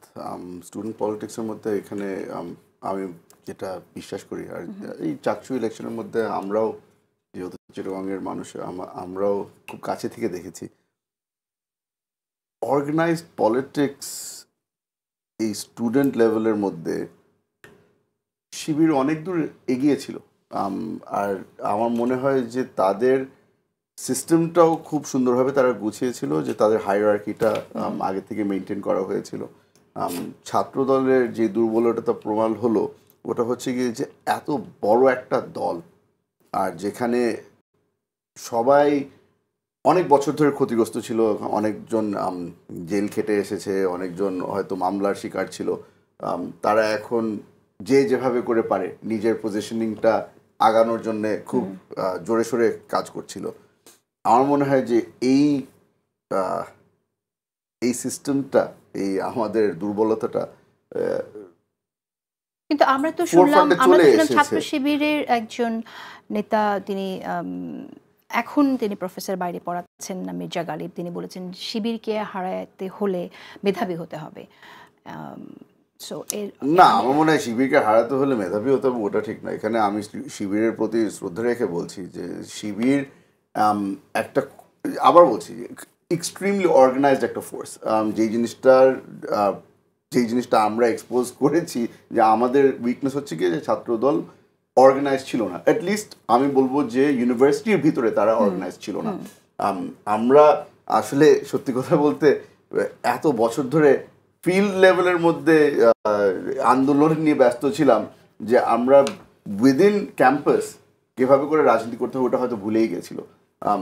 হঠাৎ করে এই within the one last year, 1 বছর ধরে আমরা আবার নতুন করে চেষ্টা করলাম যে আচ্ছা ক্যাম্পাসের মধ্যে কীভাবে করে রাজনীতি করতে হয়। এই এক্সপিরিয়েন্সটাই ছিল না আমাদের। ছেলেপেলেরা যারা ইলেকশন করেছে তাদের ওই এক্সপিরিয়েন্সই ছিল না গত 16 বছরের। তারা এখন ফার্স্ট টাইম মানে ফ্রেশ হিসাবে এসেছে। আশা করছি যে সামনের বছর রেজাল্টটা একটু ভিন্ন হবে।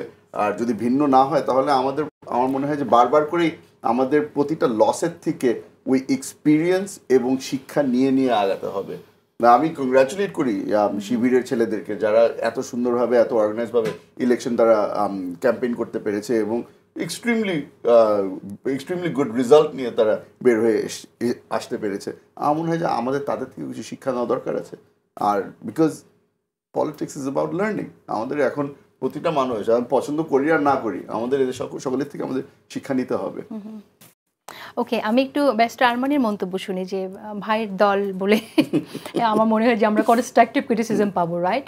সো এটা শুনলাম এখানে, যেটা আমাদের হুম্মাম বললেন যে অর্গানাইজড না থাকার কারণে, এবং অনেকেই আসলে নতুনভাবে এসেছে, তাদের নতুন করে পরিচয় হওয়ার, প্রার্থী হিসেবে যেরকম যোগাযোগ করা সেটার জন্য খুব সীমিত সময় ছিল। এটাই কি আসলে কারণ বলে মনে হয় নাকি অন্য কোনো কারণ আছে? আমি মনে করি যে এখানে একটি রাজনৈতিক পট পরিবর্তনের একটি ধাঁচ আমরা দেখি। যে আগে একটা সময় ছিল যে দলকে ভোট দিত অথবা ব্যক্তিকে ভোট দিত। এখানে আমরা একটি দেখতে পাচ্ছি শুধু দল ব্যক্তি নয়, তারা কি করতে চায়, তাদের পরিকল্পনাটা কি, তাদের ভিশনটা কি। এই স্টুডেন্ট ইলেকশনে অন্তত তারা, আমরা দেখতে পেলাম যে তারা যারা পরিকল্পনা দেখাতে পেরেছে যে আমরা এটা করব, সুনির্দিষ্টভাবে বলতে পেরেছে এটা আমাদের চিন্তা, এটা আমাদের ভিশন, তাদেরকে বাছাই করেছে। তারা দলকে বাছাই করেনি, তারা ব্যক্তিকে বাছাই করেনি, তারা ফিউচারকে, ভবিষ্যৎকে বাছাই করেছে। এটা আমাদের যারা মূলধারা রাজনীতি আছে আমাদের জন্য শিক্ষণীয়, যে ট্যাগিং এবং ব্লেমিংয়ের রাজনীতি বাদ দিয়ে, দলীয় লেসপেন্সারি বাদ দিয়ে আমাদের ফিউচার নিয়ে চিন্তা করা উচিত। ভিশনকে জনগণকে বোঝানো উচিত যে আমাদের কি ভিশন, আমরা কি করতে চাই, কিভাবে করতে চাই। সকল জরিপে দেখাচ্ছে একটি বিরাট অংশ এখনও সিদ্ধান্ত নেয়নি কাকে ভোট দেবে। তারা দল দেখবে না, তারা ব্যক্তি দেখবে না, তারা দেখবে এরা কী করতে চায়। সুতরাং আমাদের যারা প্রধান রাজনীতি দল আছে তাদের এখন সকল চিন্তাভাবনা এই দিকে ফোকাস করা উচিত যে দেশের ভবিষ্যৎ তার কী চিন্তা। এখানে আমি আমার দল, কিন্তু এখানে তো আমার মনে হয় গণমাধ্যমের একটা অনেক বড় ভূমিকা আছে প্রশ্ন করার, যে রাজনীতির দলগুলোকে আমার জিজ্ঞেস করতে হবে তারা আসলে কি করতে চায়। কিন্তু আমরা তো সাংবাদিক হিসেবে বিপদের মধ্যে আছি, আমরা প্রশ্ন করলে কি বলবো, আমাদের কি অনেক ভুল বোঝা হচ্ছে, ভুল ব্যাখ্যা দেওয়া হচ্ছে। আপনি বললেন যে ট্যাগিংয়ের রাজনীতি আমরা দেখতে চাই না, কিন্তু দেখছি আনফর্চুনেটলি, রাইট? তো একটু সংক্ষেপে আপনার কাছে শুনি যে বের হয়ে আসবো কি করে এখান থেকে, এবং রাজনৈতিক দলের যারা নেতা আছেন তাদের যে ভূমিকা, তারা যে কর্মী সমর্থকদের যে মেসেজটা দেবেন সেটাও কিন্তু মিসিং। একটা সহিষ্ণু একটা পরিবেশ যে দেখবো সেটাও কিন্তু আমরা খুব একটা দেখছি না, বিশেষ করে অনলাইনে। আমি প্রথমত হচ্ছে আমি কিন্তু আশার আলো দেখি। বিএনপি ভারপ্রাপ্ত চেয়ারম্যান তারেক জিয়াকে নিজে একটি রিসেন্টলি একটি ইন্টারভিউ দিলেন। আমি পুরোটি ইন্টারভিউ প্রত্যেকটি সেকেন্ড পর্যন্ত মনোযোগ দিয়ে দেখেছি। সাংবাদিকরা বারবার তাদেরকে বিভিন্ন রাজনৈতিক দলকে নিয়ে প্রশ্ন করছিল, বিশেষ করে আমার দল নিয়ে অনেকবার প্রশ্ন করেছে তার কাছ থেকে একটি নেগেটিভ মন্তব্য আদায় করার জন্য। আমি কৃতজ্ঞ, আমি অভিভূত যে তারেক রহমান সাহেব একটিও নেগেটিভ মন্তব্য করেননি। আমি বলবো তাদের নেতাকর্মী যারা টক শোতে আরেকটি দলের বদনামকে বাড়ান, এখান থেকে শিক্ষণীয় বিষয় আছে। উনি যেখানে ডাইরেক্টলি কোনো কথা বলেন নেই, আপনারা কেন সময় নষ্ট করছেন? এয়ার টাইম খুব মূল্যবান জিনিস, মানুষের অ্যাটেনশন মূল্যবান জিনিস। ভবিষ্যৎ নিয়ে কথা বলেন, দেশের অর্থনীতির পরিকল্পনা নিয়ে কথা বলেন, রাজনৈতিক সংস্কার নিয়ে কথা বলেন, পররাষ্ট্রনীতি নিয়ে কথা বলেন, কীভাবে আমাদের শিক্ষা ব্যবস্থা আমরা ঢেলে সাজাতে পারি, কীভাবে বিচার ব্যবস্থাকে ঢেলে সাজাতে পারি, কীভাবে একটি ব্যবসায়িক পরিবেশ আমরা ফেরত আনতে পারি যাতে বিদেশি বিনিয়োগকারী রাস্তা ফেরত পাবে, এবং আমাদের এই নতুন প্রজন্মকে কীভাবে বাংলাদেশ নিয়ে গর্ব করতে শেখাতে পারি, এসব নিয়ে আমরা কথা বলব। যদি আমরা বলতে পারি, যেটা আমি দেখেছি তারেক যে চেষ্টা করেছেন সর্বোচ্চ, উনি সুযোগ থাকা সত্ত্বেও একবারও কোনো রাজনৈতিক দল ব্যাপারে কোনো সরাসরি নেগেটিভ মন্তব্য করেন নাই, এটা একটা অনুকরণীয় বিষয়। এবং আমাদের নেতা ডক্টর শফিকুর রহমান সাহেব যখনই কথা বলেন ভবিষ্যৎ নিয়ে কথা বলেন, আমাদের অধিকাংশ নেতৃবৃন্দ যখন কথা বলেন ভবিষ্যৎ নিয়ে কথা বলেন। আমি আশা করি এবং অন্তর থেকে চাই প্রত্যেকটি রাজনৈতিক দল ভবিষ্যৎ পরিকল্পনা ভিশন নিয়ে কথা বলবে। আচ্ছা, আমি আসবো হুমায়ুন কাদের চৌধুরী আপনার কাছে। এমনি সানজিদা ইসলাম তুলির কাছে একটু শুনি। সেটা হচ্ছে যে আমরা একটা প্রবণতা দেখি যে এই দলটি খারাপ, এই খারাপ যতটুকু খারাপ প্রমাণ করা যায় অপর দলকে খারাপ করার মধ্যে দিয়েই আমাকে তোমার দরকার, আমাকে ভোট দেওয়া উচিত, এই যে একটা প্রবণতা, এটা থেকে আমরা কোনো দলকে বের হতে দেখি না। আমরা কি করব, কি পরিবর্তন আনবো, সেটা চেয়ে বরং অন্যের অপবাদ করা বা তার ভুলগুলো তুলে ধরা। আপনি কোনো পরিবর্তন দেখছেন কি? অনেক জায়গায় পরিবর্তন দেখতে পাচ্ছি না, কিন্তু আবার জুলাইয়ের পরবর্তীতে আসলে আমাদের দৃষ্টিভঙ্গির অনেক পরিবর্তন হয়ে গেছে, কিন্তু এটা আমরা চাই আর না চাই। তো ওই তো সামনে আসলে ভালো কাজের প্রতিফলনটা, কাজটা এখন থেকেই শুরু করা উচিত। আমরা কিভাবে বলবো, আমাদের প্রতিশ্রুতিগুলো কি থাকবে, আমাদের অর্গানাইজেশনের মধ্যে মানে ইউনিটি আর লার্নিংগুলো কি থাকবে, হ্যাঁ যেটা বললেন যে বেস্ট প্র্যাকটিস যেখানেই থাকে সেটা থেকে আমরা কতটুকু নিতে পারছি, আর এটার প্রতিফলনটা অবশ্যই সামনে আনতে হবে। হ্যাঁ, বদনাম করার যদি এতটুকুও বলে তার কিছুটা তো হয়েছিল, তো সে কিছুটা হওয়ার জায়গাটা বন্ধ করে দিতে হবে। এটা যে দলেরই হোক, যে মতেরই হোক, যে রাজনীতিরই হোক। কারণ হচ্ছে সেটার জন্য আমরা এত হাজারো প্রাণ দিয়ে এখানে আসিনি জুলাই পার করে। আর যেটা বললেন যে রাজনৈতিক প্রেক্ষাপটে আমরা সবাই এক, আসলে ফ্যাসিজমের বিরুদ্ধে আমরা। তো প্রত্যেকটা রাজনৈতিক দলের এখন নিজেদের নীতিগত এজেন্ডা নিয়ে ডেফিনেটলি সামনে এগিয়ে যাচ্ছে নির্বাচনের জন্য, কিন্তু সবার মধ্যে কিন্তু ওই ঐক্যটা থাকা উচিত যেখানে আমরা সুযোগ দিব না। এই যে আপনি বললেন যে কথাটা হচ্ছে, যে বয়ানটা হচ্ছে, এর মধ্যে আমার মনে হয় যেই ভয় বা শঙ্কার জায়গাটা আমাদের, যারা এর মধ্যে সুযোগটা নিতে চাচ্ছে তাদেরকেই সুযোগ দেওয়া হচ্ছে কথা বলার, যেখানে হচ্ছে যে যাদেরকে কোনো অপরাধের জন্য বদনামের ভাগী হতে হচ্ছে বা কোনো কর্মকাণ্ডের জন্য তাদের, যেটা আসলে হয়তো ছোট কোনো দ্বন্দ্ব ছিল সেটাকে অনেক বড়ভাবে দেখানো হচ্ছে। এই সুযোগটা যে আমরা আওয়ামী একটা অপশক্তিকে দিচ্ছি, সেই জায়গাটাতে আমাদেরকে সচেতন থাকা উচিত প্রত্যেকটা দলের, প্রত্যেকটা রাজনৈতিক দলের। আর অবশ্যই ভালো কাজের ফলটা আসলে ভালো থাকে, যে নিয়তের উপর নির্ভর করে। তো আমার নিয়তটা আমি যখন ক্লিয়ার করে ফেলবো, আর ওই অনুযায়ী আসলে প্রতিফলনটা হবে আমার মনে হয়। নিশ্চয়ই তাই। হুমায়ুন কাদের চৌধুরী, দলের নেতারা টকশোতে গিয়ে বদনাম করছেন, এটা বন্ধ হবে কি করে? মিস্টার আরমান যেমনটি বললেন, এটা বন্ধ হবে না। এটা আসলে সত্যি করে বলতে এখানে আমাদের পলিটিক্যাল কালচারটা যতক্ষণ পর্যন্ত চেঞ্জ হবে না ততক্ষণ পর্যন্ত এটা বদলাবে না। আমি আজকে ফেসবুকে একটা আর্টিকেল দেখেছিলাম, আমি ঠিক মনে পড়ছে না কোথায় ছাপিয়েছিল। আর্টিকেলটা লিড ছিল যে জামাতে ইসলামী এবং আওয়ামী লীগ একই জিনিস। দেখে একটু অবাক হলাম, কারণ এক্স্যাক্ট একই ধরনের একটা আর্টিকেল আমি সপ্তাহ দুয়েক আগে পড়েছিলাম, যেখানে লেখা ছিল যে বিএনপি এবং আওয়ামী লীগ একই জিনিস। এখানে এখন যেটা হয়েছে যে আপনি যদি কোনো দলকে ছোট করতে চান, ইমিডিয়েট কম্প্যারিজন হলো কি যে এটা তো একদম আওয়ামী লীগের মতো। এটা আওয়ামী লীগ একটা গালি হয়ে গেছে, যেটা আমার জন্য খুব খুশির একটা জিনিস। যে বাংলাদেশে আসলেও এখন যদি আপনি যদি কাউকে ছোট করতে চান, আপনি খালি বলে দেবেন যে তুমি তো আওয়ামী লীগের মতো অ্যাক্ট করছো। তো এই জিনিসটা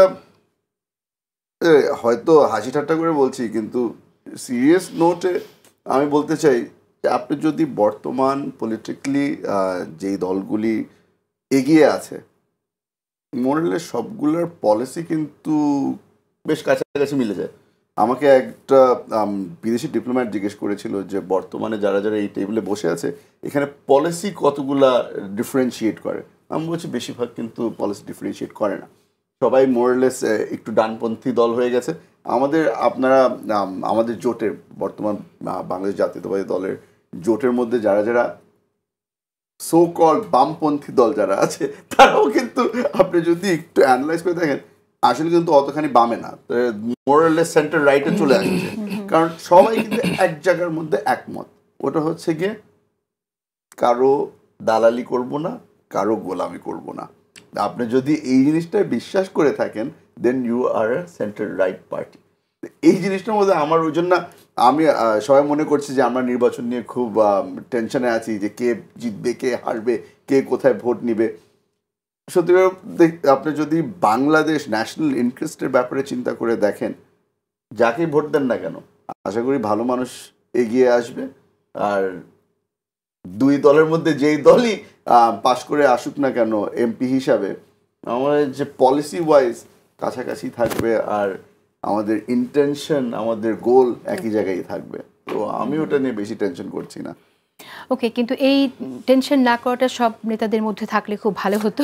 এই জিনিসটা আসলে আমাদের যেটা বলছিলাম, আমি শুরুতে যেটা বলছিলাম যে আমাদের পলিটিক্যাল কালচার যতক্ষণ পর্যন্ত চেঞ্জ হবে না, আর এই জিনিসটার মধ্যে আমি ব্লেম করি আমাদের কিছু সিনিয়র নেতারা আছে, তাদের আসলে অভ্যাস হয়ে গেছে যে ইমিডিয়েট নিজার্ক রিয়াকশন হচ্ছে গিয়ে যে সামনে অন্য দলকে আমার ছোট করতে হবে, তাহলে আমি হয়তো বড় হয়ে যাব। আমরা ইয়াং জেনারেশনে যারা আছি ওটা কিন্তু আপনি খুব কম মানুষকেই দেখবেন যে এই ধরনের পলিটিক্সে বিশ্বাস করে। আমরা কিন্তু এখন কনস্ট্রাকটিভ পলিটিক্সের দিকে এগিয়ে যাচ্ছি। আমরা অনলাইনে এক ধরনের ব্যাশিং এর একটা সংস্কৃতি দেখছি, এবং আমি জানি না যে যারা এই কমেন্টগুলো করছেন তারা এতদিন আসলে কমেন্ট করেননি, কোথায় ছিলেন, তারা কিছুই বললেন না।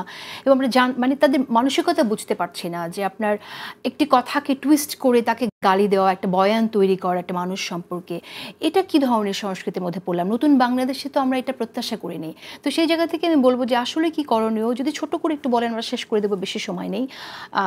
আপনাদের কথা ডেফিনেটলি আমাদের দর্শকরা এবং যারা এই ধরনের কমেন্ট করেন তারা হয়তো অনুপ্রাণিত হবেন শুনে যে আসলেই এই সংস্কৃতিটা যে কতখানি ক্ষতিকর। এটার জবাবটা আমি দিয়ে শুরু করি, কারণ এখানে আমার মনে হয় যে এটা খুব ইম্পর্টেন্ট জিনিস বলা দরকার আছে। বর্তমানে আপনি একটা জিনিস নোটিস করে দেখবেন যে অনলাইন ওয়ারিয়ার যারা বেশিরভাগ অ্যাক্টিভ আছে বর্তমানে, এরা আপনার যেটা ডিজিটালে যাচ্ছে নিচেই কিন্তু শুরু হয়ে যাবে বেশিরভাগ জয় বাংলা দিয়ে। আমাদের অ্যাক্টিভিস্টরা কিছুটা ক্রিটিসাইজ করতে চেষ্টা করলেও কনস্ট্রাকটিভ ক্রিটিসিজমের মধ্যে সীমিত থাকে, কিন্তু ওরা হারিয়ে যায়, কারণ যারা গালাগালি বেশি করে তাদের সংখ্যাটাই অনেক বেশি, আর এরা সব হচ্ছে কি অশিক্ষিতদের জাত। This people have nothing valid to say, ওদের উস্কানিটাই হচ্ছে গিয়ে তাদের মজা। একজন মনীষী বলেছেন, যারা ছোট মনের অধিকারী তারা মানুষের দোষ নিয়ে কথা বলে, যারা মাঝারি মনের অধিকারী তারা সমস্যা নিয়ে কথা বলে, আর যারা বড় মনের অধিকারী তারা আইডিয়া নিয়ে কথা বলে। আসুন আমরা যারা রাজনীতিতে সম্পৃক্ত আছি আমরা বড় মনের পরিচয় নিই, আমরা আইডিয়া নিয়ে কথা বলি, পরিকল্পনা নিয়ে কথা বলি। যদি এই বড় মনের পরিচয় দিতে পারি তাহলে আমাদের জনগণও বড় মনের পরিচয় দিতে পারে ইনশাআল্লাহ। জনগণ নেতাকে ফলো করে, একজন নেতা যদি বড় মনের পরিচয় দেয় তার আশেপাশে যারা আছে, এলাকায় যারা আছে তারা তাকে ফলো করবে। সুতরাং নেতৃবৃন্দ বড় মনের পরিচয় দেখ, এটা আমরা রাইট। এবং নেতৃবৃন্দ বড় মনের পরিচয় দিলে তাদের কর্মী সমর্থকরাও নিশ্চয়ই সেই পথেই হাঁটবে। সামনে নির্বাচন, অনেক কনস্ট্রাকটিভ ক্রিটিসিজম আসবে, অনেক কোশ্চেন্স আসবে, সেই কোশ্চেনগুলো যাতে মানুষ নিজেরাও মন দিয়ে শোনে, উত্তরটাও শোনে এবং অপছন্দ হলেও যেন সহ্য করে, রাইট, সেটাই এক্সপেক্টেড। আমার মনে হয় অনলাইনের একটা জায়গা, যেটা ওই অনলাইনের একটা জায়গা যেখানে আসলে আওয়ামী ফ্যাসিস্টের অংশ দেশের বাইরে যেটা পালিয়ে আছে, বিশাল অঙ্কের যেই চুরিকৃত টাকা, অসম্ভব সম্পদের মালিক তারা, তো ওইখানের প্রপাগান্ডাটা তো জুলাই পরবর্তীতেই শুরু হয়ে গেছে। তো ভিন্ন ভিন্ন আঙ্গিকে ভিন্ন ভিন্ন পোর্শনে আসছে, এখন বিভিন্ন পর্যায়ে আমরা দেখতে পাচ্ছি, যেটার প্রতিফলন এই যে আস্তে আস্তে হয়তো জয় বাংলা শেষের দিকে চলে যায়, very strongly they are doing. তো ওই প্রপাগান্ডাটাতে আসলেও তারা কতটুকু কি উত্তরাতে পারবে আমার মনে হয় না, যখন আসলে এই ইউনিটিটা থাকবে প্রত্যেকটা রাজনৈতিক দলের মধ্যে। এবং এইটা আমাদের কাছে খুবই পরিষ্কার কারা করছে, কোন উদ্দেশ্যে করছে প্রথম থেকেই। যেমন আপনি যদি ধরেন যে আয়নাঘর নিয়ে যখন কথা হয়, তখন নিচে লেখা দেখবেন যে কোথায় আয়নাঘর ছিল, কে কোথায় ছিল, ওখান থেকে শুরু করে রাজনৈতিক কোনো মতবিরোধ থাকতেই পারে, বিভিন্ন দলের মধ্যে, তার ভিতরে আসলে তার মধ্যে আসলে ওখানে আরো কি বিশৃঙ্খলা সৃষ্টি করা যায় বিভিন্ন কমেন্টের মাধ্যমে। তো অনলাইনের এই অনেক বড় একটা অংশ আসলে ওইখান থেকে পরিচালিত। তো সেখানে আসলে আমাদের খুব একটা যে আমরা তাদেরকে আমলে নিচ্ছি, আমার মনে হয় যে আরো আছেন, সে আমরা ডিটেইলে না যাই। ব্যারিস্টার আরমান জানেন এবং আশা করছি যে আরমান নিজেও ভুক্তভোগী। আমি আজকে দেখলাম আরমানকেও গালি দিচ্ছে, এমন গালি যে আরমানের এই জায়গায় বলা হচ্ছে যে গুম করেছিল এবং এই 8 বছর জায়না করেছিল, এটা ঠিকই ছিল, এটাই প্রাপ্য এরকম আর কি। সো কি ভয়ানক মানসিকতা, খুব দুঃখজনক। কিছু জায়গায় যেটা যে খুব বাড়াবাড়ি কোনো জায়গায় ভালো না। তো এই যে ক্ষেত্রগুলো আজকে উঠে এসছে আজকের এটাতে, তো সেই জায়গাগুলোতেও আসলে আমার মনে হয় সবগুলা দলেরও একটা জায়গা নেয়ার আছে। শেষ করে দেব, শুধু দুজনের কাছ থেকে 1 মিনিটে নির্বাচনী প্রস্তুতি কিরকম শুনবো এবং নির্বাচন কেমন হবে একটু শুনতে চাই। আমাদের প্রার্থী তালিকা চূড়ান্ত, আমাদেরকে নির্দেশ দেওয়া হয়েছে মানুষের কাছে যাওয়ার জন্য। আমরা দাঁড়িয়ে দাঁড়িয়ে যাচ্ছি, মানুষ কথা শুনছি এবং আমাদের নির্বাচনী ইশতেহার হবে মানুষের প্রয়োজন বোধে। আমাদের এখন প্রথম কাজ মানুষের কাছে যেয়ে তাদের পরামর্শ নিচ্ছি, তারপর আমরা বাসায় বসে তা নিয়ে হোমওয়ার্ক করছি এবং তাদের প্রয়োজন অনুযায়ী আমাদের ইশতেহার দেখছি। কবে পাবো আমরা ইশতেহারটা? আসন ভিত্তিক ইশতেহার হবে, জাতীয় ইশতেহার হবে। জাতীয় ইশতেহার প্রায় চূড়ান্ত, আসন ভিত্তিক আরও কিছু সময় লাগবে, কিন্তু তা হবে মানুষের প্রয়োজন অনুসারে। এবং আমি যেটা বলতে চাই সেটাকে ভবিষ্যতের দিকে তাকিয়ে, পিছনের দিকে নয়। We want to look forward, not backwards. Okay, Humam Kader Chowdhury, আপনারা জানেন, বাংলাদেশের জনগণও জানে যে আমরা অলরেডি আমাদের 31 দফা অলরেডি আমরা জানিয়ে দিয়েছি বাংলাদেশের জনগণকে। তার সাথে সাথে আমরা ফার্স্ট 180 ডেজ কি প্রোগ্রাম ওটাও আমরা জানিয়ে দিয়েছি। বর্তমানে আমরা কাজ করছি যে 180 ডেজের পরের 100 ডেজ আমরা কি কি অ্যাকমপ্লিশ করতে চাই, ওটাও আমরা আশা করছি যে পাবলিশ করে দিব। আমরাও আমার মনে হয় যে বাংলাদেশের প্রতিটা অঞ্চলের মধ্যে আমাদের ক্যান্ডিডেট অলরেডি সেট করা আছে। তবে চেয়ারম্যান সাহেব যখন ডিসাইড করবে যে আমরা অ্যানাউন্স করব, তখন কবে নাগাদ হতে পারে প্রার্থী তালিকা? আমরা তো সমস্যা হয়ে গেছে যে আমরা শুনেছিলাম যে শিগগিরই হয়ে যাবে, এখন যেটা জানতে পারছি যে সামনের মাসে হয়তো আমরা ওটা চূড়ান্ত করে আমরা পাবলিশ করে দিব। ওকে, আপনার নির্বাচনী প্রস্তুতি কেমন চলছে? আলহামদুলিল্লাহ, এটা আসলে আমাদের জন্য নির্বাচন বড় জিনিস না, এটা একটা সুযোগ হয়ে গেছে এখানে আরমানের জন্য। আমরা যারা যারা পলিটিক্যাল ফ্যামিলি থেকে আসি, অনেক দিন ধরে আমরা নিজের বাড়িতে যেতে পারতাম না, এখন সুযোগ হয়ে গেছে। এখন মানুষের কাছে যাওয়া, নিজের গ্রামের বাড়িতে গিয়ে নামাজ পড়া, জুম্মার নামাজ পড়া, ওটাও আমাদের জন্য একটা ডিফিকাল্ট সিচুয়েশন ছিল যে ওখানে যেতে পারবো না, কিনা গেলে মামলা হয়ে যাবে। আর আমার পাশে কে দাঁড়িয়েছে, এসে কে দেখা করছে, তাদের বিরুদ্ধে মামলা হয়ে যাবে, তাদেরকে আবার গুম করে ফেলা হয় না কিনা, ওদের ব্যাপারে চিন্তা ভাবনা করে কিন্তু আমরা এলাকা থেকে দূরে ছিলাম। এখনো একটা সুযোগ হয়ে গেছে। তুলি, আপনি কেমন নির্বাচন হবে মনে হচ্ছে এবং নির্বাচন ঠিকঠাক মতো ফেব্রুয়ারিতে হবে কিনা? জনমুখী হবে ডেফিনেটলি।